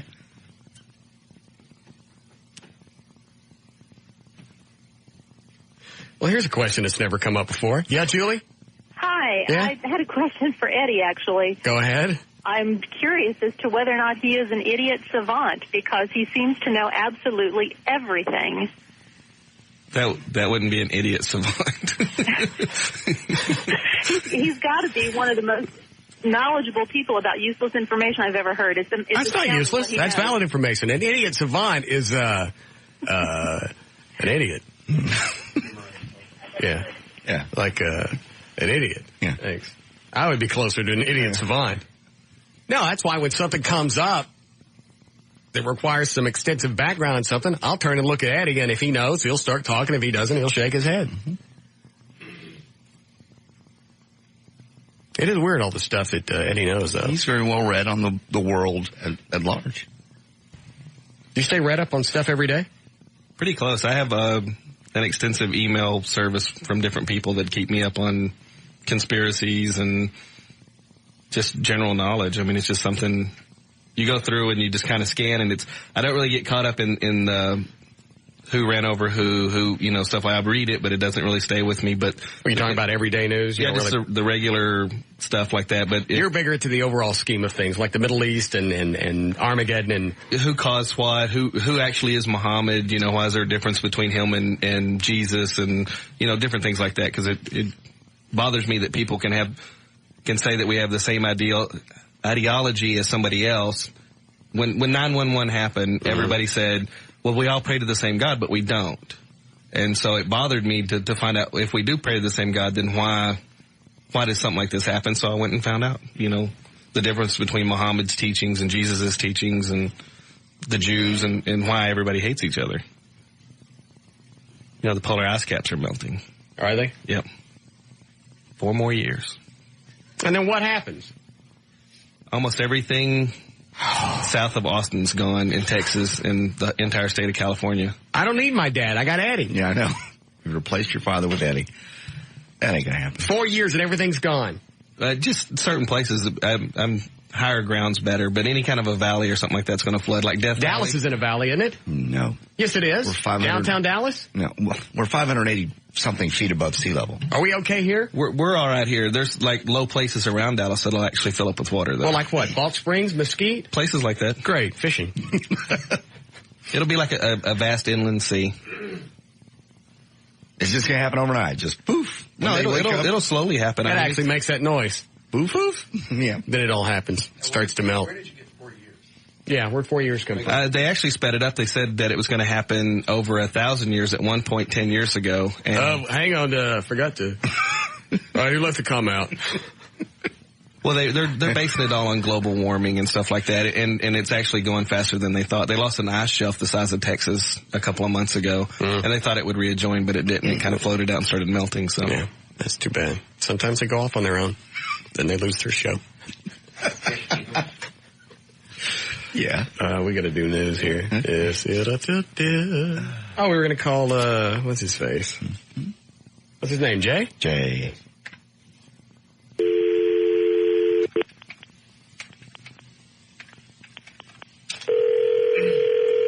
And I'm calling every day until he answers the phone.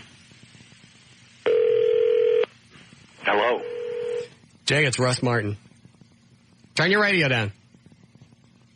Oh, he's going to talk to me now. Oh, nice. Got to talk to you on the air? All right. Have you calmed down? Oh, I'm fine. Do you have a basement full of guns? No. You believe there's only one newspaper? I believe that there's a one company that owns the majority of the newspapers. I'll be nice to him at first. Don't get him twisted. Okay. That is a true statement. One company owns all the newspapers. Not all of the newspapers, but they own a giant majority of the newspapers. All the important ones, probably. All the important, most of the important ones, like Houston and Dallas and back east and everything. And what about the national parks that are owned by? And you ask Eddie. Eddie will tell you the same thing. About the national parks? The national parks are being turned over to the United Nations. And they're going to do what with them? And that's proven. That's a proven statement. Do you believe in the Doolalis? The who? Illuminati. The Illuminatis? I don't know what that is. Those things you get at the mall in the food court. No. No, I don't know what that is. But I do believe that the United Nations, if you'll go to Yellowstone National Park, you'll find... And the Japs own that, right? That on the back of the bathroom, there's a thing that the United Nations symbol is on there. They've taken over. They've turned the national parks over to the United Nations. And the symbols are in the park. That could just be a 7-Up ad that fell off. I can prove that. You get it? Yeah. Uncolor? Uh-huh. That was too far of a stretch. I got it. Hey, so why are you worried about the government tracking you? Don't you trust the government? No. You don't trust in our elected officials and everything that this country is based on? Can I speak? Yes. Our elected official wasn't elected. He was put into office. That's when I got really scared. What elected official? When they put the President of the United States was put into office. We didn't have an election? He wasn't elected. Oh, you're going to go on the Electoral College thing? Yes, he was not elected. No, he wasn't. Huh? No, he wasn't. He didn't win a majority vote, but by our electoral system, he was put in office. We don't actually vote for the president. We have a popular vote, and then the Electoral College cast their votes. Right. So, in essence, he's right. George Bush wasn't elected by popular vote. But by our system. Is that right so far? Right. But by our Constitution and the laws governing elections, he did. So why did you just now get pissed off over Bush? Because this has been our system forever. Because this was the time that someone was put into office by... They didn't take enough time to count the votes, for one thing. The votes weren't counted properly. A lot of votes weren't counted at all. Well, what the hell is he talking about now? I thought he was going on the Electoral College thing where they're not really elected by popular vote. The deal in Florida, I'm sure. Somebody was with the Skull and Bones in Yale, and the Skull and Bones, we don't even know what they're up to. And it goes on from there. And the Trilateral Commission... Is that with the Klingons? Oh, I'm sorry, the Federation? No, the Trilateral Commission. Which, if I might add, you're a few planets short of a federation. Well, it's a true statement. Do you believe in the... how do you feel about the Republic of Texas?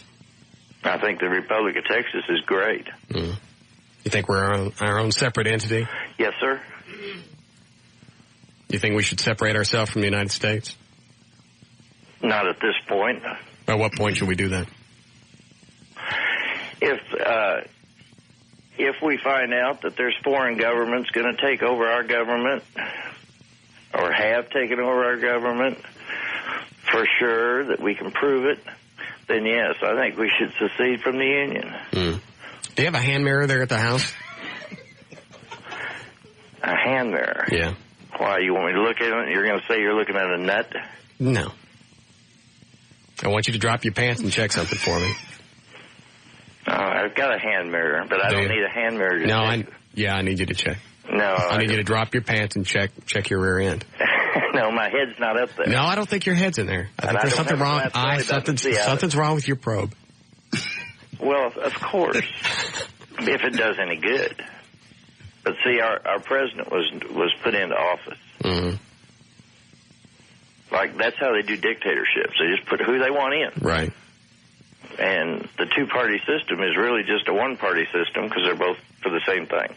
And I think. And so you honestly believe that, like, the Grand Canyon National Park is owned by Hyundai? The Libertarian is the only party that stands out from the other parties that are trying to protect. He's calmed down too much from earlier.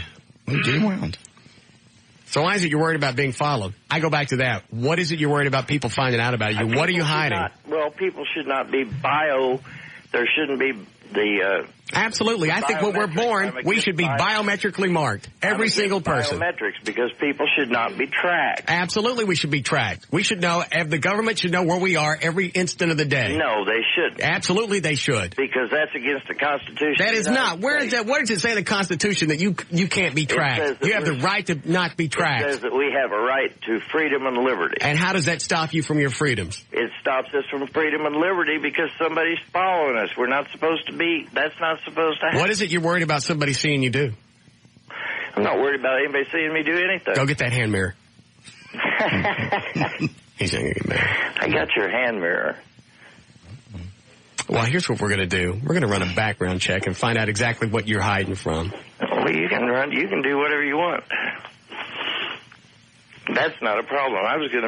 In fact, I was going to be in your movie. What movie? I was going to be in the movie you were going to make. The Happy the Clown movie? That's right. Did you actually come out for an audition? Yes, I did. Oh, good. Thank you. We have all the paperwork for that, don't we? Yes. Well, good. All you have to do is go look for Jay.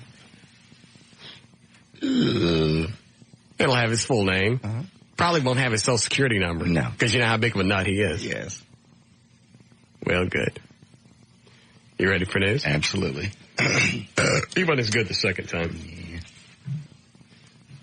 And he didn't even know what the Illuminati was.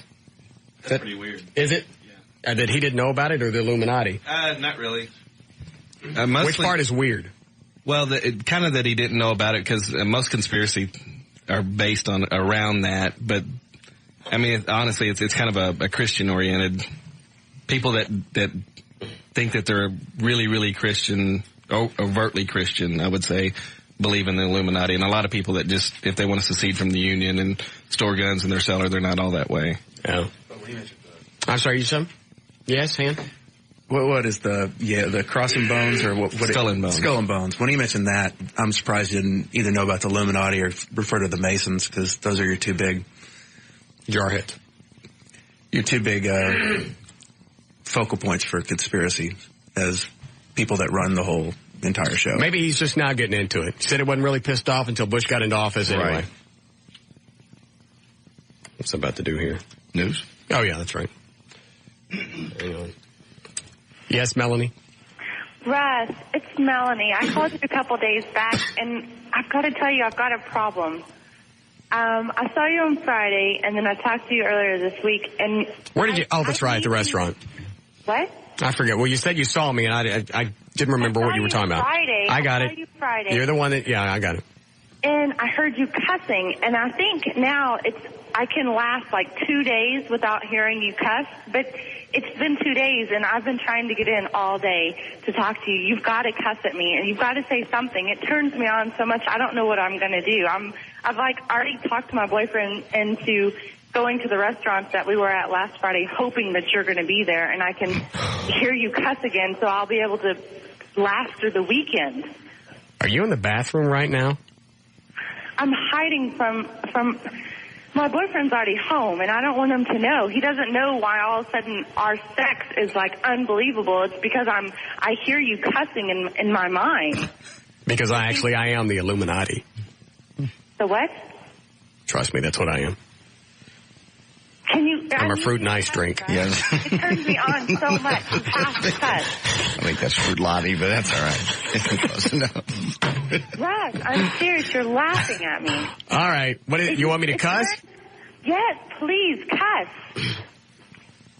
Just like words, or you want sentences, or what? I don't care. Just cuss. It turns me on so much. Oh my gosh, I love when you talk nasty and cuss the way you were on Monday, and then also in the restaurant. It's not. It's a fetish. It is not a fetish. It's a hose. No. My boyfriend thinks it's him. He thinks all of a sudden he's doing something great, and it's unbelievable. But all in all, I hear you cussing in my mind, and it just turns me on. All right. How about... Oh my gosh, your thing's working now. Before we couldn't hear you. Cuss some more, Russ. Cuss some more. I've got all weekend, and if you're not at the restaurant, that's going to be 3 days. I'm calling back. Cuss for me, Russ. Come on, you're not cussing. How about if I... Yeah? How about that? Oh, You like that? Yes. Oh, say more. And then I flip you over, and I start ramming it. Would you like that? God. More. You know what? Put on the spot. I'm running out of stuff. Russ, are you going to be at the restaurant tomorrow night? I've got to hear you tomorrow. I got to see what she looks like. Yeah. Yes. Yes. Yes. Color to wear. Just come over when you see us there tomorrow night. We always eat there on Fridays, right? Yeah. Are we going tomorrow? All right, we'll be there tomorrow night. But my boyfriend can't know. He has no idea that I just come over. You can come over and say hi. Okay. Just come over and say, hi, I'm Melanie, and I'll look back at you, and I'll go, oh, you're the one with the great big hairy... Oh, my gosh, and cuss. Just cuss the whole time when you meet me. Absolutely. Every word. Yes. Oh, my gosh, Friday. What time are you going to be there? I'm getting there early, right after work, waiting. 8 o'clock. Okay. I'll be there at 6. All right, and make sure that you wash that nasty of yours. Oh, yes. Oh, yes. All right. Okay. Thank you. I'll see you. Have a lovely evening. Oh, God. All right. Bye. That's a screw job. Nut. That's a screw job. We'll see if she's there. People have the strangest fetishes, man. There's a lot of women that like to be, grunted at. I didn't say on. At. I didn't say anything. And there's noises. I mean, L.A. likes to talk in bed. She likes just to F my C and eat this and just makes faces. Yeah. I'm not into talking. And this cussing thing, I still contend it's a hose. We'll find out she's there. I like quiet in bed. Yeah. I like uh-huhs and and stuff like that. Cut straight down to business. Make noise. I mean, you want her to know you're doing something. That's what I'm saying. Uh-huhs and uh-uhs like that. But more than that, I'm not really interested. I used to have one that was totally silent. Really? Yeah. I was like, say something. Do something. I never watched those videos was she anymore. Awake? Yes, she was awake. I don't know with you. God. Yeah, Terry? Hey. Yeah. Russ, cuss at me. I gotta have you. You don't know how that turns me on, man. All right. Come on.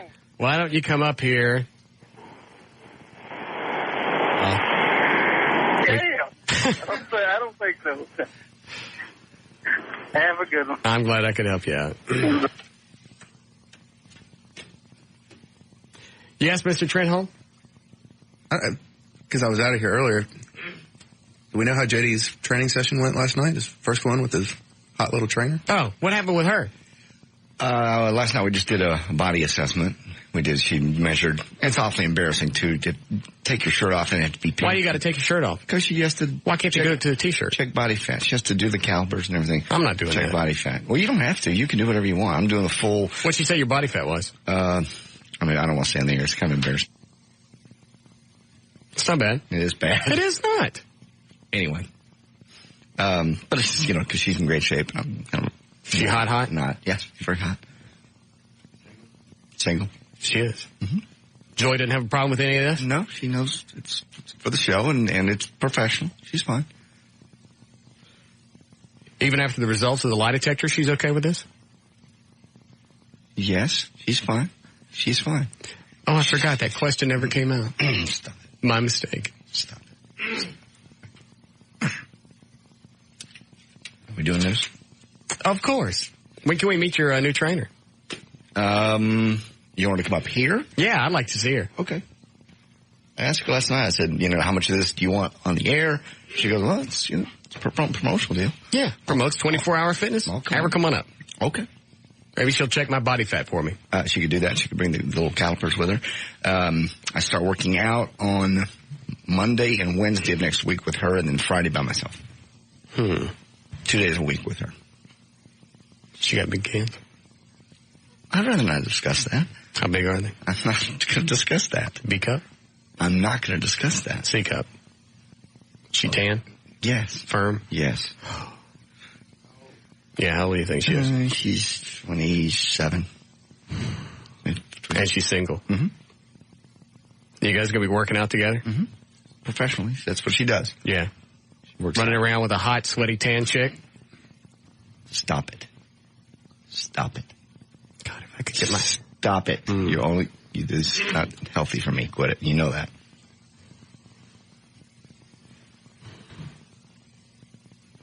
Because I love Joy. And Joy loves me. I am so horny I got to cuss at myself.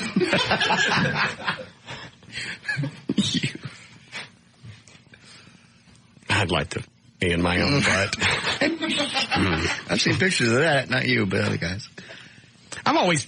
Oh, speaking of pictures, by the way, thank you very much for putting that crap on my computer monitor when I turned it on this morning. There happened to be a female standing in the office when I turned my computer on. I had to turn the monitor off until she left. Thought you were talking about the picture that I emailed out this morning. No, I'm talking about the one after I left the building last night to go to 24-Hour Fitness, you apparently stayed here and apparently went to some horrible, that is the ugliest, grossest thing I've ever seen. That's worse than the baby with the head off. That was nasty. That was the guy doing his impersonation of a Frosty machine. Yes. Into some chick's mouth. Yes. God. Quit it. I saved that as the background on JD's computer. Please don't ever do that again. Did you like the toilet picture today?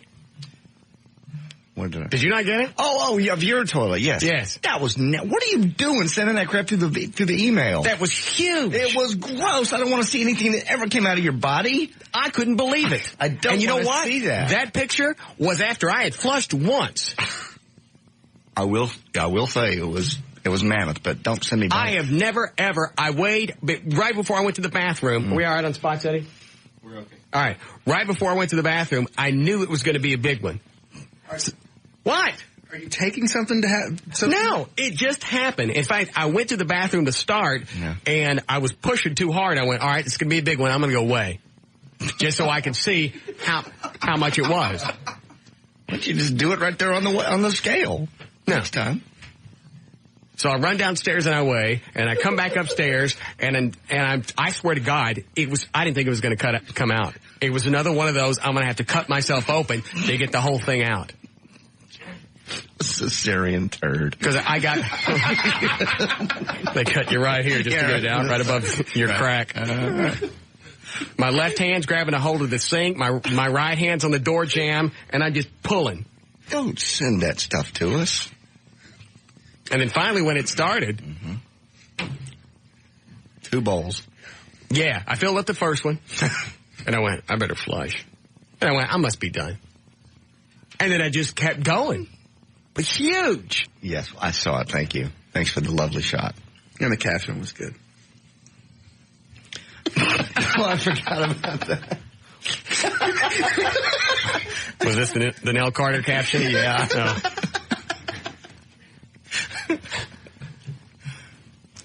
That's not a big deal. Yeah, well, yeah, kind of funny. Go and share it. What? That's not a big deal. Share it. No, there's nothing to say. The caption's funny. What you said? I just didn't say anything. You said something about dropping something. Maybe now Carter needed to go for a swim. I don't know what you're talking about. I had to go write down the date and the time because that's the biggest in my entire life. And you're not doing anything different with your diet. No. You're backed up. It was so painful. I needed absolutely no paper afterwards. Oh my God. And you know, those are good ones. Yeah.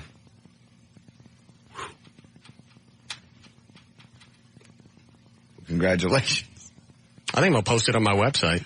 Please don't. That is Isn't that unbelievable? No one wants to see that. They were this big. Nobody wants to see something like that. They were thicker than cannolis. Nobody wants to see it. I didn't. They want to see it. Put it on my website. No, don't. There's got to be some law against that. What, going to my website and looking at that? Yes. There's not. Posting that? It's my website. Okay. I can post Duraflames on it if I want. Yeah, Jason? Yeah.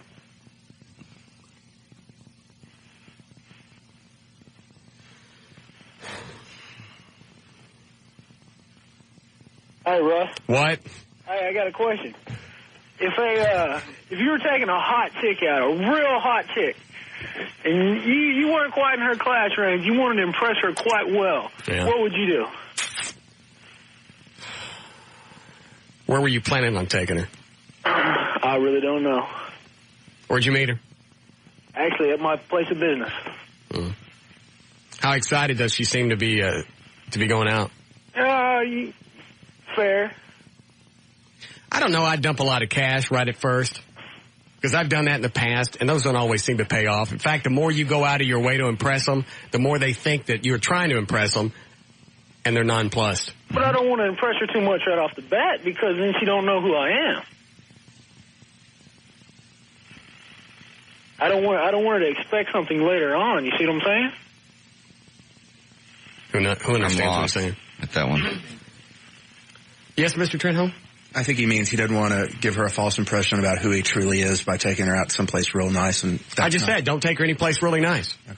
I thought you said spend a bunch of cash on her. I thought about maybe getting a limo to pick her up. He said, don't spend a lot of cash to pick her up. Don't spend a lot of cash? Mm-mm. Yeah, I agree with that. Well, good luck. Appreciate it, man. You're welcome. With me, with the limo stuff, I'm not paying for that. No. And I tell them that. It's like with Bethany over at Wild 100. When the limo picked her up, she knew that it was free. Sure. Well, if you, again, you look desperate. If you, for a first date, if it's roses and champagne and limos, you don't tell me any chick in the world's going to look at that and go, something wrong with him. Yeah. He needs this too bad.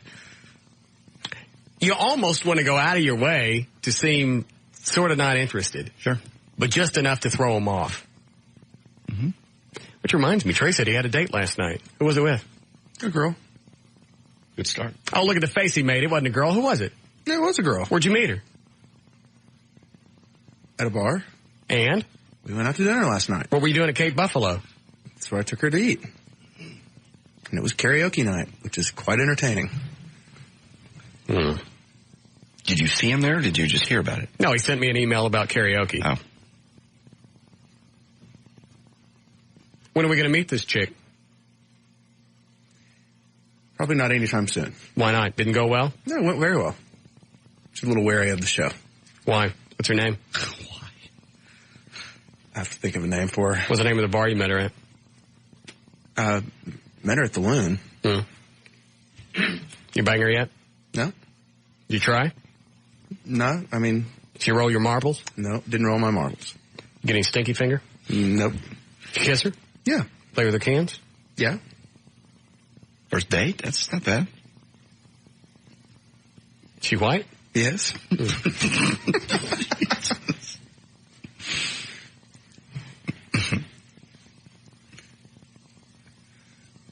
Did you go for the fishy cat? Sort of. She push you away? Sort of. First date. Yeah. You sure got a lot on the first date. Oh, rubbing, nothing. Dry humping?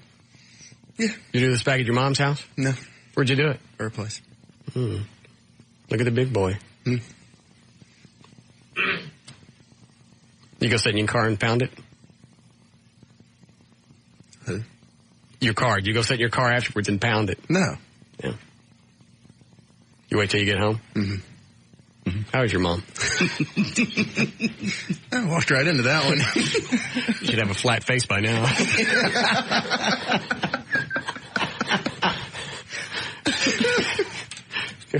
We need to pray for...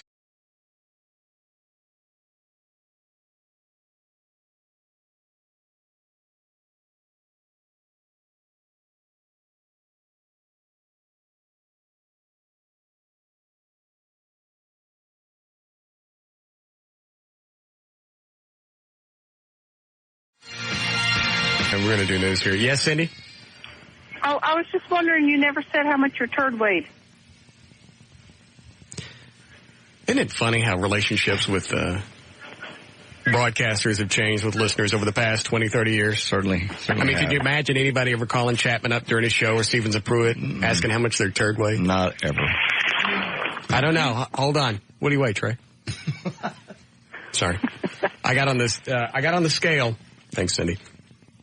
Because like I said, I knew it was going to be big. Yeah.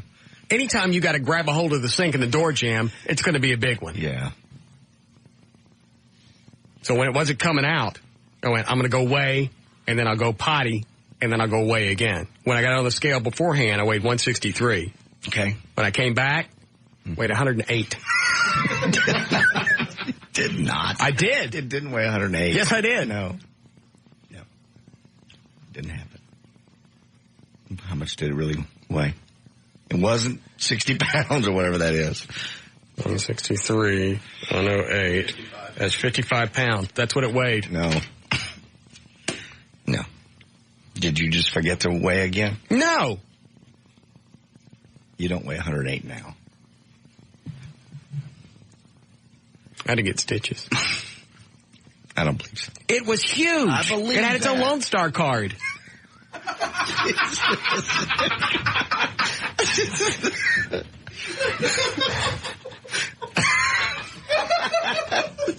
Because you know turds don't work. That's why I call them turds. Yeah. That's where the term lazy came from.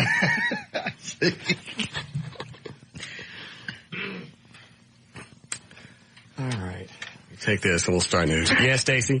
Hi. Hi. Curse at me. I want to see if I get turned on. That girl, she made it sound fun. Let's see if it works.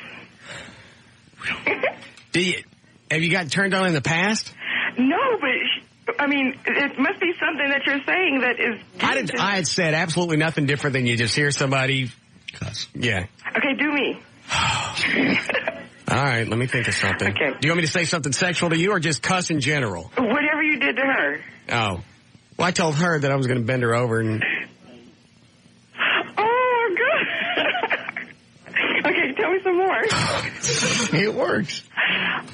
Girls like that when you talk dirty like that. Do they really? When you're naked. Yes, I love your voice. I haven't seen you in person before, but I love your voice, so yeah. I can imagine just that alone turning her on. But curse at me some more. How about if I came to your house? Yeah? Took you gingerly in the bedroom. Uh-huh.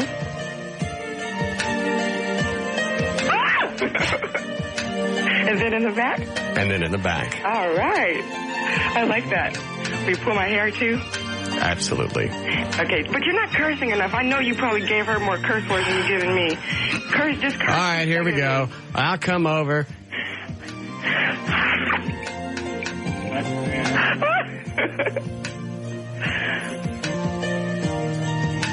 How about that?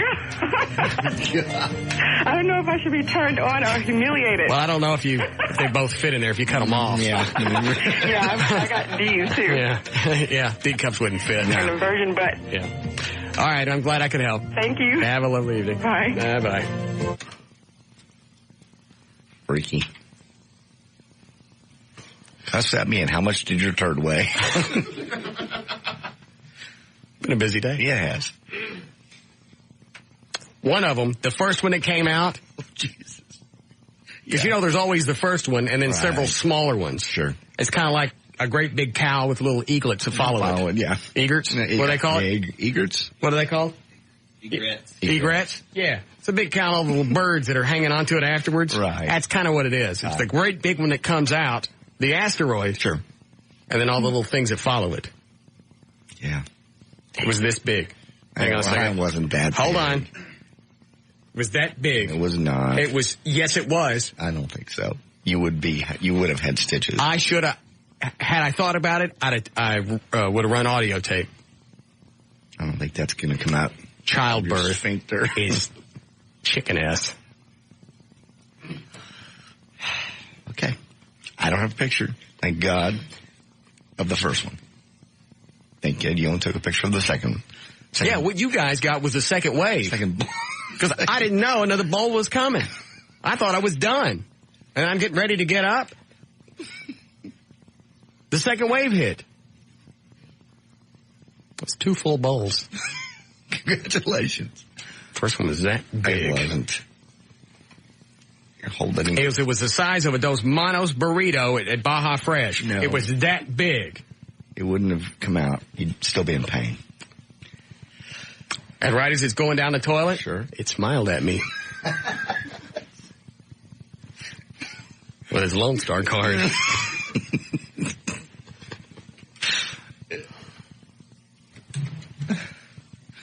It reached out at me for a laugh.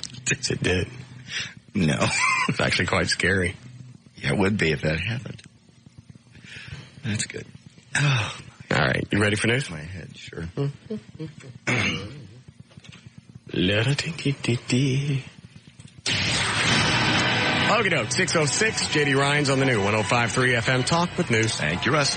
News is brought to us by Bell Bottoms and the big Pepsi Super Bowl party coming up Sunday. Pepsi can. That's how big it was. It wasn't a Pepsi Super Bowl party, in a way. There's your segue, but that's the best way I can describe it. A Pepsi can. If you ever have another one, go ahead and take a picture. You saw this one? Then see the first one. That one I saw was not as big as a Pepsi can. Oh, that's right. You got the second wave. That was more like a Vienna sauce. Yeah. Yeah. All right. It was full. Bugs and Kelly will be there. I'll be there. Also, Billy from Y100. Nice segue. There we are at Bell Bottoms in North Richland Hills. Grapevine Highway at Harwood. I'm letting that go. You can win a big screen TV. It's a Pepsi Super Bowl party at Bell Bottoms this Sunday. Have you ever had one where they had to cut you? No. I've had ones that I've had to, I don't want to talk about that. You like break up? Yeah, you have to get a pencil or something.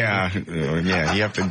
Yeah, I know. I get tissue and try to squeeze it out. Yeah. Man, I've actually jumped up off the toilet and like punched my butt in the cheeks, trying to break it up. Yeah, that doesn't work. No, sure doesn't. If you see DFW Airport Police staring at your car today, it's part of the new security test designed to reopen premium parking to the public. After September the 11th, the hijackings, federal officials closed airport parking spaces within 300 feet of the terminals. The closings irritated... That's what it looked like. Punching yourself in the butt. Punching both cheeks in the side going... I know.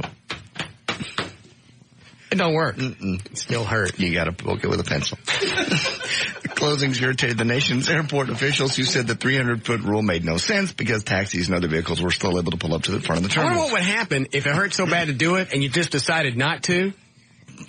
You can't decide not to. It's got to come out. You back up. It's pain. Once you get going, you got to figure a way. You just do.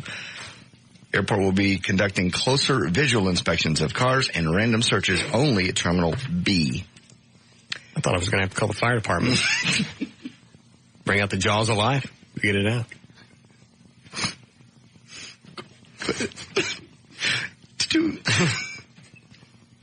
Two winning tickets were sold for Wednesday's jackpot for the Texas Lottery. One at a Kroger store in Grand Prairie. The other at a convenience store in Brownsville. The winning numbers, by the way, were 17, 25, 28, 40, 42, and 46. That is the biggest lotto Texas jackpot since it hit $70 million back in June. I sat down on a can. Yeah. And pulled my hams apart. That's the wrong one.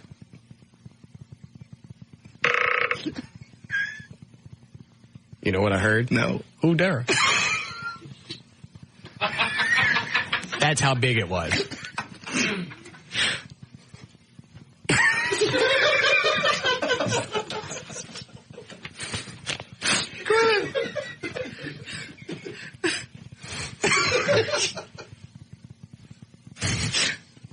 Okay. Outside Dayton, Ohio. Yeah, Fair Board detectives investigating a 6-year-old boy's claim that his 21-year-old babysitter bound him to a chair over the weekend, put him in a dark room, and later locked him in a clothes dryer. The boy told police the man became angry after the child was playing a Game Boy too loudly and bound him to the chair with tape. The boy's ankles, hands, and mouth were taped. A sheet was placed over his head before the man put him in the quote-unquote dark room that they later found out to be a dryer. Yeah, Steve? What? Russ, I don't believe you get paid the kind of money you get paid. You got a damn Batmobile, you got a damn Mach 5, and you're talking about turds on the radio, and you're the number one station around. How the hell are you doing this? I don't understand. The pisser, ain't it? It pissed me off. Yeah. It makes absolutely no sense. I know. I'm as disgusted as you are. It was huge. I can't believe it. It's ridiculous. It's what? It's ridiculous. You could sit there and for how long? 10 minutes now talking about the size of your turds? Did you listen the whole time? Yes. Okay. Go ahead. Women's Own Magazine found a link between the size of your bra, ladies, and your personality. Like you were going to say something else.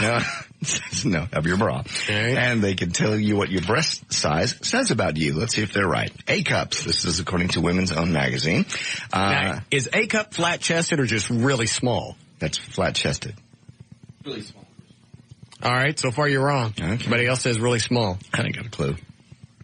A-cups know that men aren't interested in her for her chest, so she'll spend a little more time hitting the books and developing other talents in order to make her mind more attractive. She'll also be more free physically because she won't be encumbered by giant breasts. That means A-cups, they can participate in sports like running, tennis, and golf. B-cups, he's open-minded and adventurous. Well, what's something the size of an A-cup? I don't know. Is it I don't know. I can describe I would her. imagine what's her name? Flockhart? She'd be an A. Callista? Yeah. She'd be an A.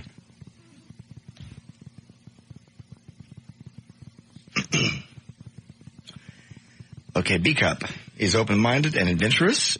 While she's not burdened in physical activity by massive breasts, she can show off a little seductive cleavage when she wants to. She'll also spend more time. Would like Brooke Shields be an A cup? I've never seen her topless, I guess.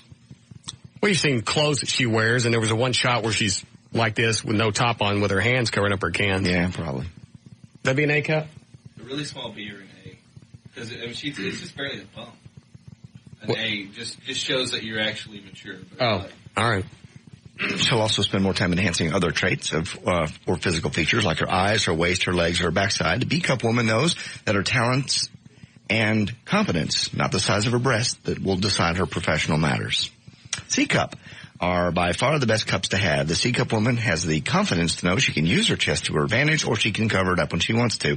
The magazine even goes so far as to say the C-cup woman can revel in the satisfaction that most people consider her breasts to be just right or perfect.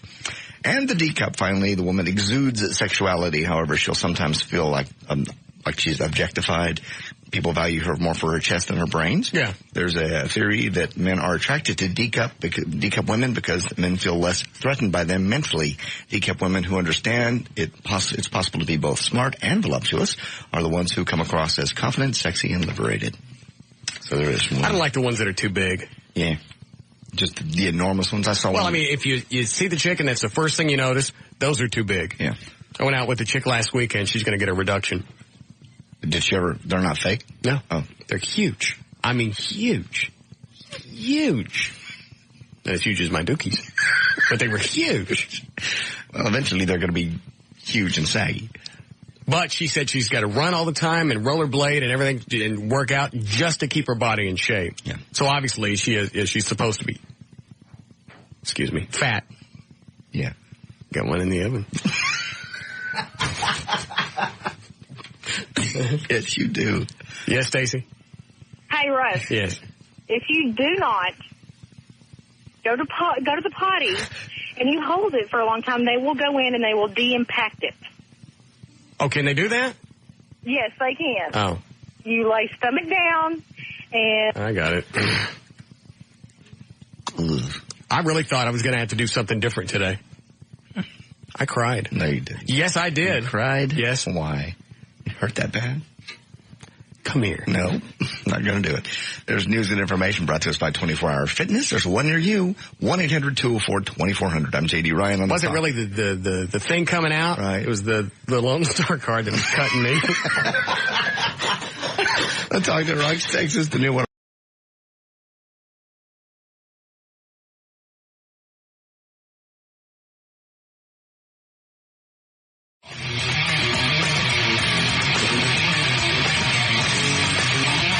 Why don't you go find out when they break again?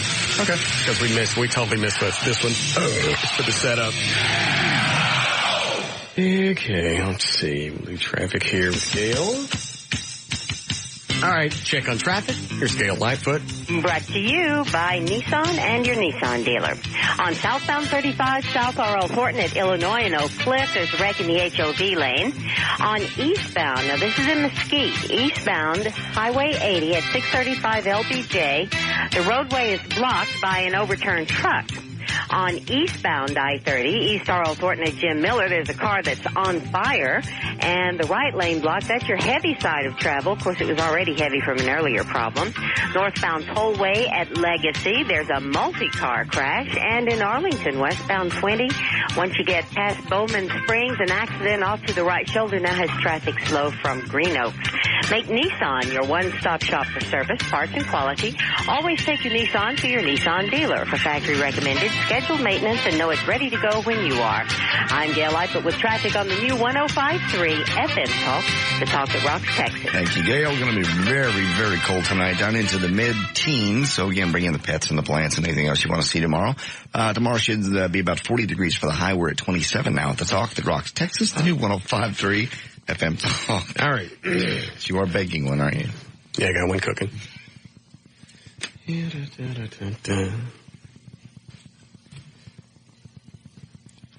I had no intention of the conversation going that long. It was just huge. At least the size of this microphone. That I might believe. That's big. That's huge. I don't know how your body opens up and lets something like that out. It's the sphincter muscle. That's why it hurts, because it's meant to stay closed.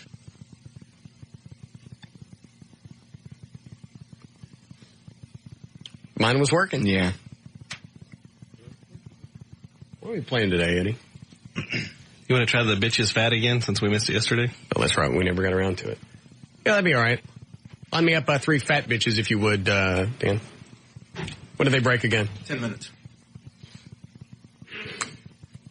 There's nothing they can do to stop Eddie, so they can know it's coming all they want. Yeah. In fact, let them worry about it.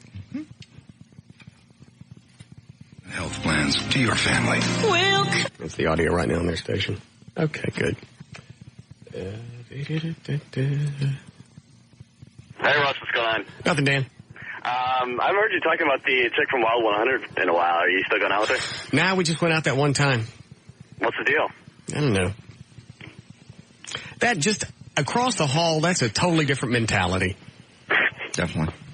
It takes a whole different mentality to play that kind of music, I think. I don't even know if it's that. It's just like they're in it's a totally different culture when you walk down and you cross from this station over to Wild 100. Everybody's wearing toboggans. They're all on sideways. Their pants don't fit. They're all wearing checkered, not flannel shirts, but you know what I'm talking about? Yeah. Even the walls. The moment you step through there, the walls turn purple and blue. Yeah. I mean, that's weird. It's very strange. Yeah. So, I mean, I saw her out at a remote one time. She's very attractive. She's hot.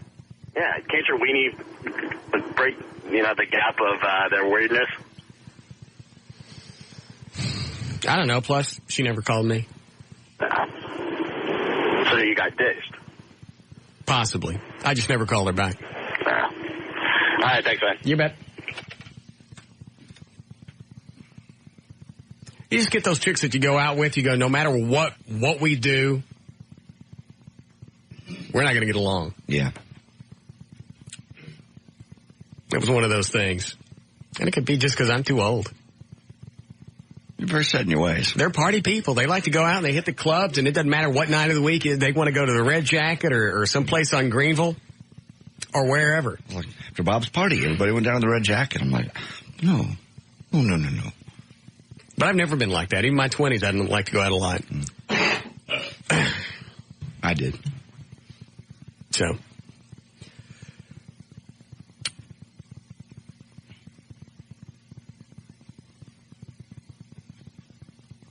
What? What are you doing? Relaxing. Okay. A turd wore me out. I should relax during the commercials, and when we're on, we can sort of talk about things.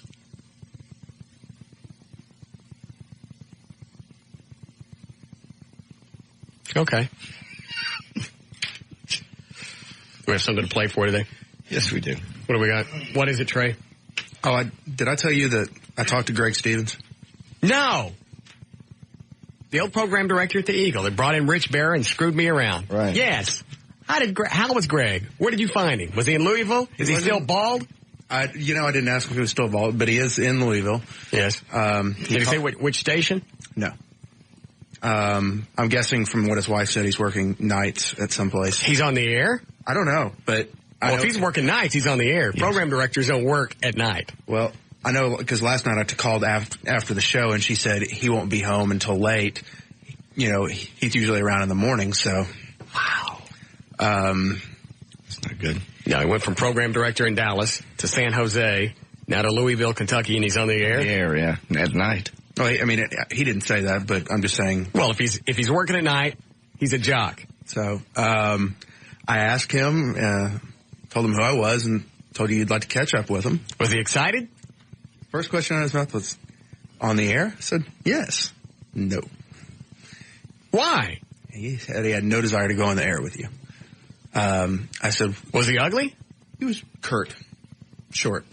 Well, he's kind of, his whole speech pattern is dry anyway, so it might have just come across that way. No, and he said, well, what does Russ want to talk to me about? He said, well, I go, you're not with Clear Channel anymore, are you? I said, no. I said, well, I'd like to talk to you about how that you parted ways with Clear Channel and the whole Rich Berra deal. Yes.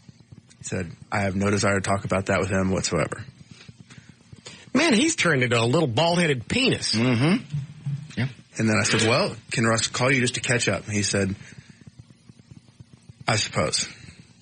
But he didn't seem that, seem that enthusiastic. He knows that they screwed me around, and he doesn't want to face the heat. Basically. But we know where he is, and we have his number.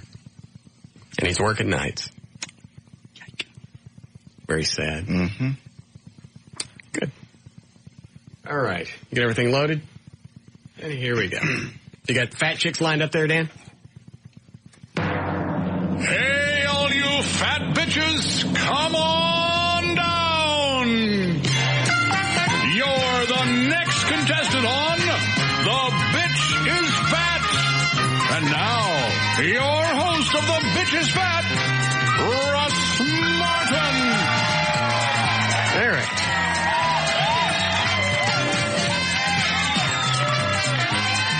Let's get our fat bitches on the phone. Did you lose one? You need one more fat bitch? Sandra, welcome to the show. Hello. What do you do for a living? I work in a warehouse. What do you weigh? 176. Good. And what about you, Shelley? What do you do? I'm a bartender. What do you weigh? 140. How tall are you? 5'3". Okay, that's all I have. I will do it with just the two chicks. That's all right. What was the first one's name again? I'm sorry. Something fat. Sandra. This won't take long anyway. All right, what are we playing for, John? We are playing for one pair of tickets to the Stars and Cigars Big Party Gala February 13th at the Adams Mark Hotel. Good. This will move quick with two chicks anyway. All right, we're going to do bring out some items up for bid on it. Whoever comes closest without going over gets a point. Whoever has the most points at the end wins fabulous prize. Here we go. The first item up for bid on The Bitch is Fat. All right. Those fender benders you have from driving and eating at the same time, getting expensive. Hard to hold a whole chicken in one hand and steer with the other, especially if the wheel is covered in honey and mustard sauce. Now, you can have the best of both worlds with the Unclean Equipment Adjustable Canvas Feeding Bag. I didn't get that right. Equine. Gotcha. Adjustable feeding bag. Jesus Christ. Are you serious? I don't know how to read that. Say it again. I ain't gonna. Adjustable feeding bag. You just pronounced equine how? I don't know. Equine? I don't know. What did you say? It holds up to 4. You want to read this? Go ahead. It holds up to 4 pounds of whatever food you desire, and you can eat till you hit the bottom. They're great for everyday life and for your convenience. They have breather holes, so you never have to take it off except to fill it back up. All right, Sandra, what do you bid on this? $10. $10. Shelley? $7.99. $7.99. Actual retail price? Actual retail price, $8. Wrong button. Who got that one? Shelley. All right. Bring. You went to college. I mean, a full-blown 4-year scholarship. I mean, a 4-year university. Bachelor of Science. And you can't read. Not that word. 4 years, I never saw that word. Not once. Equine? Sure.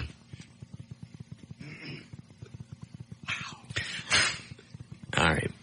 Bring out the next item up for bid. Okay. Tired of having the neighbors call the police because the stench makes them wonder if you're dead? With a self-propelled tub slide shower chair from RD Equipment Incorporated, you'll never have an excuse not to take a shower. Its aluminum frame makes it lightweight but still strong enough to tote your big ass back and forth.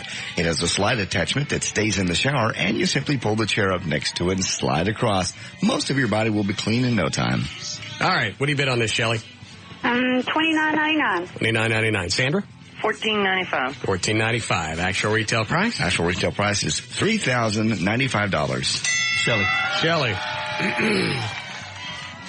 I don't even know what it was. I'm still thinking about equine. Okay. It's a big slide. It's a motorized slide to put you in the tub. Oh, I got it. Okay. The next item we'll be bidding on. You've finally done it. Your massive mounds of flesh have ground your ankles into dust. They can't support you even for a short walk to the bathroom, not to mention the freezer where all that delicious Bluebell ice cream is stored. Fight back with a Bledsoe Ultimate Ankle Brace from theankleshop.com. Its lightweight alloy construction makes it comfortable to wear and fits into any regular shoe, so you won't bring any attention to your shortcomings. It's totally flexible, too, so every news year, when you make it that resolution, you can walk outside and back in is saying, I'll start exercising when it warms up. It does say news year, by the way. All right. All right. What do you bid on this, Sandra? $8.95. $8.95. Shelley? $14.95. $14.95. Actual retail price? Actual retail price, $135. I'm sorry, I was doing something. That was Shelley. Shelley got that one? Yeah. All right. Let's not do that one again. All right. What's the next item up for bid? All right, those chest pains have come back, and this time you're ready with the AblePhone model AP100 voice-activated phone from ablephone.com. You can't mistakenly dial 4 numbers all at once. You can scream out 911 and have an ambulance on its way. You can set it to a distinct whistle sound to start dialing, just in case your mouth is still full of food. After all, who wants to waste food? Is that the end of it? Yeah. But if you end on a different intonation next time. Food. Who wants to waste food? Who wants to waste food? Dropping another great big turd right now. All right, Sandra, what do you bid on this? $140. All right, $140. Shelley, what do you bid? $179. $179. Actual retail price? Actual retail price, $579. We got it again. All right, do 2 more. We're done with this. All right.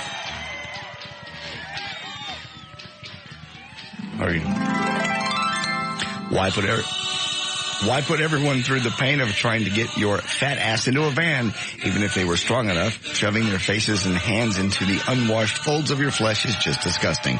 Why not get a Harman AL200 hydraulic lift from AmericanWheelchair.com? They fit almost any truck or van and can lift several hundred pounds. Like an E-Queen? Sort of. Besides, it doesn't make a trip just a little more bearable if no one has a strained back or muscle. All right, Sandra, what do you bid? $3,000. $3,000. Shelley? $4,000. $4,000. Sorry, they're both too high. Everyone bid again. Bid lower than $3,000. Sandra? $1,500. $1,500. Shelley? $2,000. $2,000. Still too high. Buddy bid again. Start at $1. Sandra? $500. $500. Shelley? $1,000. $1,000. Actual retail price, $1,095. Shelley. All right. Make this the last one. All right, will be. Someone who loves you went through the trouble of getting you a treadmill from Sears.com, and it just sits there gathering dust. Why not put it to good use? The ProForm Model 29305 has all the options you could want. Don't worry. I'm not talking about exercising, but a self-propelled buffet. Its 2.5 horsepower motor can send tons of food your way, and you'll never have to get up. The adjustable speed control lets you set your own eating pace, and it inclines just in case you want more gravy. I have one of those. Is this exact one? Yeah. Seen what it costs? It's run this much? Yep. About $1 less than this? Uh-huh. Okay. Very good. All right. What do you bet on this, Shelley? $200. $200. Sandra? $250. $250. Actual retail price? Yeah, actual retail price, $599.99. All right, who won this crap? Shelley won it with 5. Let's get it. Tell her what she's got. She's got a pair of tickets to Stars and Cigars, February 13th at the Adams Mark Hotel. It'll be an evening of cigars, spirits, great food, and local celebrities. Check out cigarsandstars.org for more information.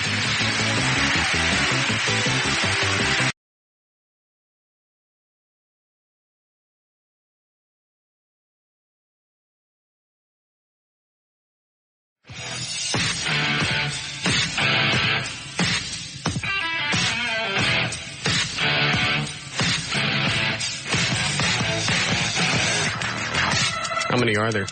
I have 4. We've kept them in file here. They're just funny ones. You get them, these ones all the time. There's 4. They asking for a lot of money? Some of them aren't even asking for money. Hold on, let me take this. They're not asking for cash from the foundation? Some of them are not. No. Yes, Monica? Hi, I have a sex question for JD. My husband told me about something called bukkake, and I need to see if it is really what he said it was. And I figured JD would know. Well, Russ knows too. I don't know what it is. Yes, you do. I do not. Why do you use the name of the word all the time? It's funny to say. Okay. Let me take you off the air. Tell me what he's told you it was. Go ahead. Yep. That's the one. That's gross. Yeah. People really do that? Mm-hmm. Mostly the Orientals. Oh, I guess. Crazy Asians will do anything. Okay, well, I guess I lost a bet. Damn. What'd you think it was? Well, I didn't know, but I just bet it was anything other than that. Yeah, that's what it is. All right, well, I got to go make my husband happy because I lost the bet. All right. Okay, bye. All right, one more. Yes, Alicia? Hello? Yeah, go ahead. Hi. I just had a quick question for you, Russ. I was just wondering, actually, how I could propose a threesome to my boyfriend. You mean bring another chick in? Uh-huh. Most guys are into that. What's the problem? Well, actually, he's just worried that I'll enjoy it too much, and afterwards I'll have like a little side thing going on without him.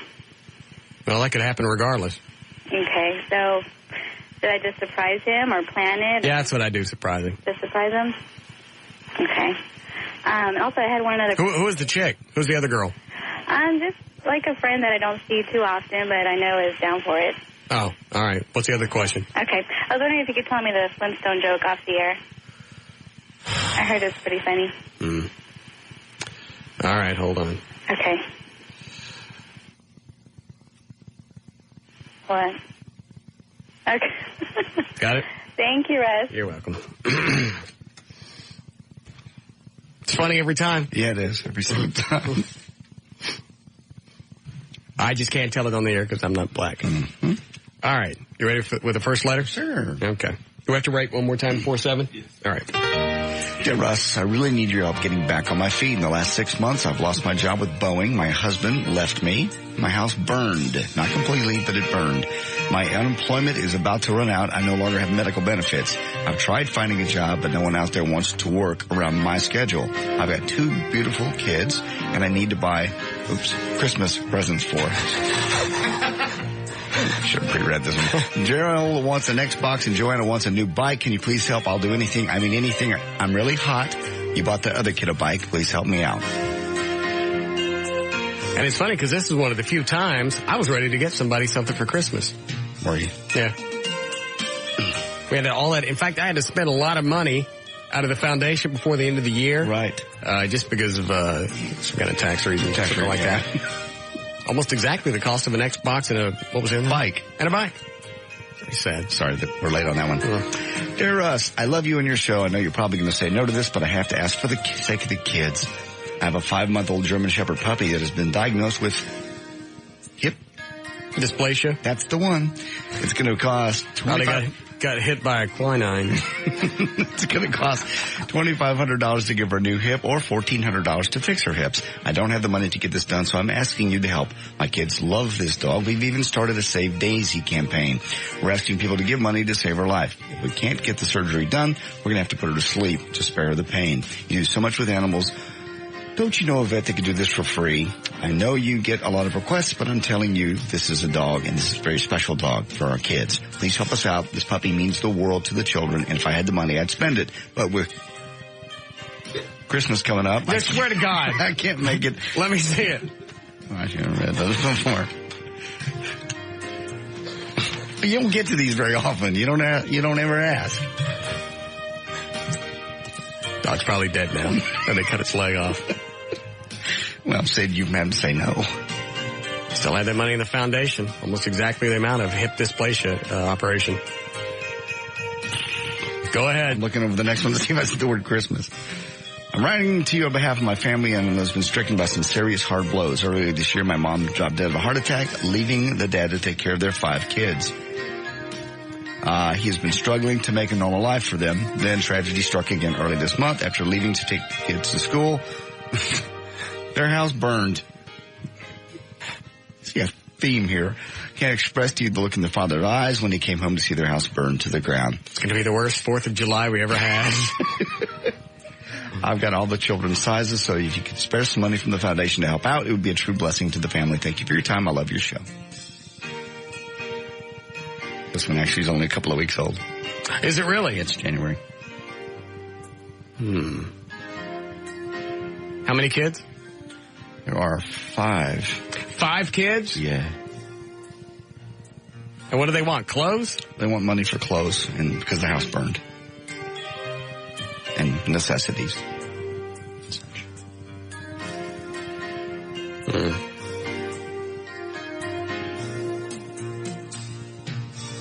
No. Let them do like I did. All my clothes were burnt when I wore them.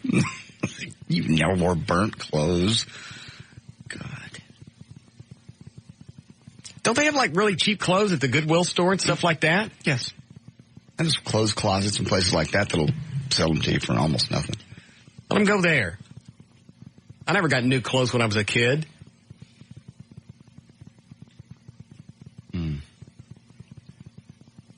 I think you did. You got new clothes. They weren't from Dillard's, but they were new. I'm thinking where I got them. Okay. Is there another one? One more. Oh, okay. It's kind of lengthy. I'll try to cut it down. Good. Even though this is a fabulous bit, and I wish it could go on forever. Dear Mr. Martin, first of all, I'd like to express my gratitude for all the kind, heartwarming, and benevolent charities that you're involved with. It must take a special person to donate so much time and effort for the benefits of others, whether human or animal. Been a huge fan of yours, followed you around the dial ever since I moved to Dallas last year. They're not getting a dime. I'm also a big why. Cause the suck up is too much. Oh. Also a big fan of animals. I owned a cat once and even went as far as thinking about buying a dog. To eat it. My great-grandfather was a policeman who unfortunately died. No, they're not going to die. Natural causes, putting a heavy burden on the rest of his family. You want me to stop? They're pressing all the buttons. They're not getting a nickel. Often find myself staring with teary, swelling eyes at the now empty rocking chair where he might have sat in. Get rid of it. In this house, had he not died before I was born. My family... this gets better. I'd get up and move the chairs if my legs hadn't been cut off. Our family and myself experienced the loss of many firefighters and the tragedy of 9/11. Oh, now they're making this up. It would have put an even bigger financial strain on my family, not to mention a heavy emotional burden if any of these fine examples of humanity were remotely related to me.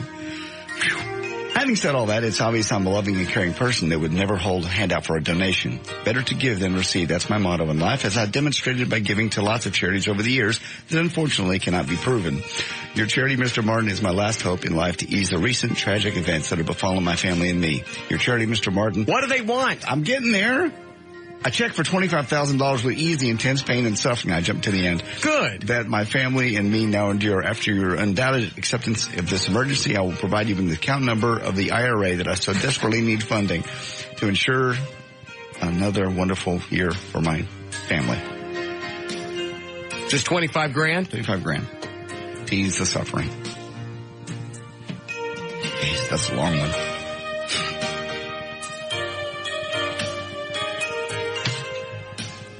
Does that one have a phone number? Yeah, it does. It's got an address and phone number here. Give it to me. Here you go.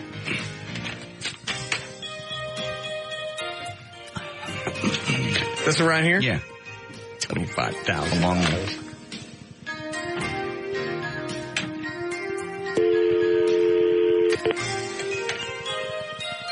We're going to break. Hold on.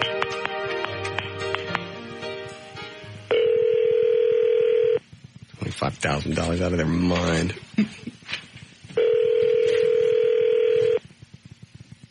Hello, a Bukkake Town. That's around the right now. More of the Russ Martin Show coming right up.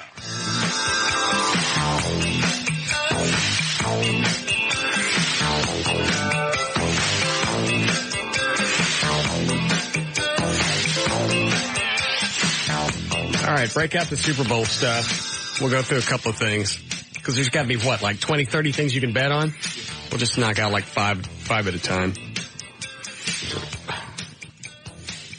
Did you see this picture that somebody sent of Jennifer Love Hewitt? Yeah. Is that real? I was looking at it. It looks real, but... That can't be real.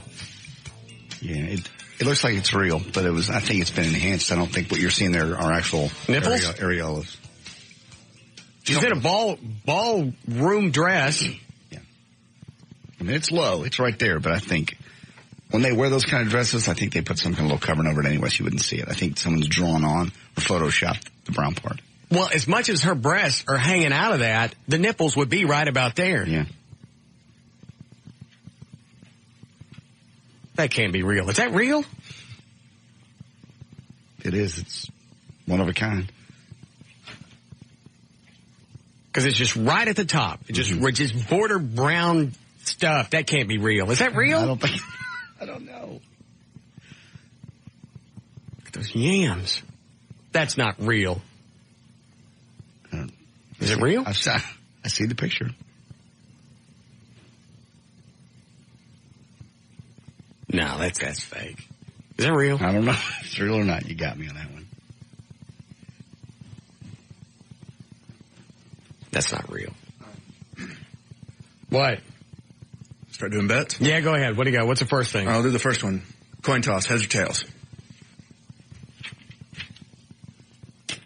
I'll take heads. What's the least I can bet? I mean, you can bet 5. All right. 25. Let's go $5. Okay. Because I'm going to bet on a bunch of stuff. JD, you want any of this? Yeah, your odds of a coin toss are 50-50. I'll go 20 on heads. Oh, I didn't pick one, did I? I just said $5. No, you said heads. All right, $5 heads. Is that real? That can't be real. Those are real. Eddie? You betting? I'm going to save it for one good bet. Okay. All right, go ahead, Trey. All right.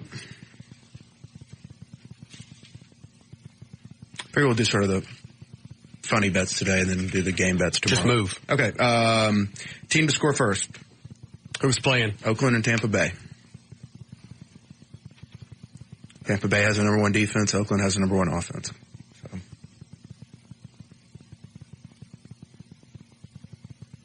I'll take Oakland. $5. Okay. What do you want, JD? 10 on Oakland. Eddie, hold up your hand when you're ready to bet. Okay. What's the next one? Team to score last. Who's playing? Oakland and Tampa Bay. I'll take Oakland. $5. What do you want, JD? I'm out on that one. None for JD. Okay. Team to score first TD. Oh. If you don't want to bet on some of these, we can just move on. No, I like some of these. Oakland and Tampa Bay. Because this will keep me watching the whole game. Otherwise, I won't care. Right. If I didn't have money on this, watching the Super Bowl would be the last thing on my mind Saturday. Trey, will you print these Sunday. out? When is it? Sunday. Super Bowl Sunday. Oh. Trey, will you print these out so I'll have them as we're watching the game? I'll know what. Absolutely. Thank you. What was the last one you said? Team to score first TD. Touchdown. I got it. I'll take Oakland. Okay. $5. JD? Same with me. Oakland, $5. Next one? Team to score last TD.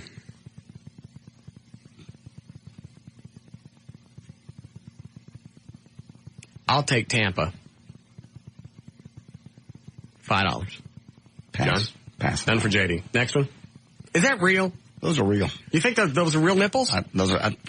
Well, it looks like a picture of the Golden Globe Awards. Was she there? I can't tell where she's backstage someplace. Yeah. That can't be real. Her nipples are out. Yes, they are. Not all the way. You just see the top of the area. That's enough. That's enough to finish, too. Mm-hmm. All right, go ahead. Team to score, let's see, longest TD.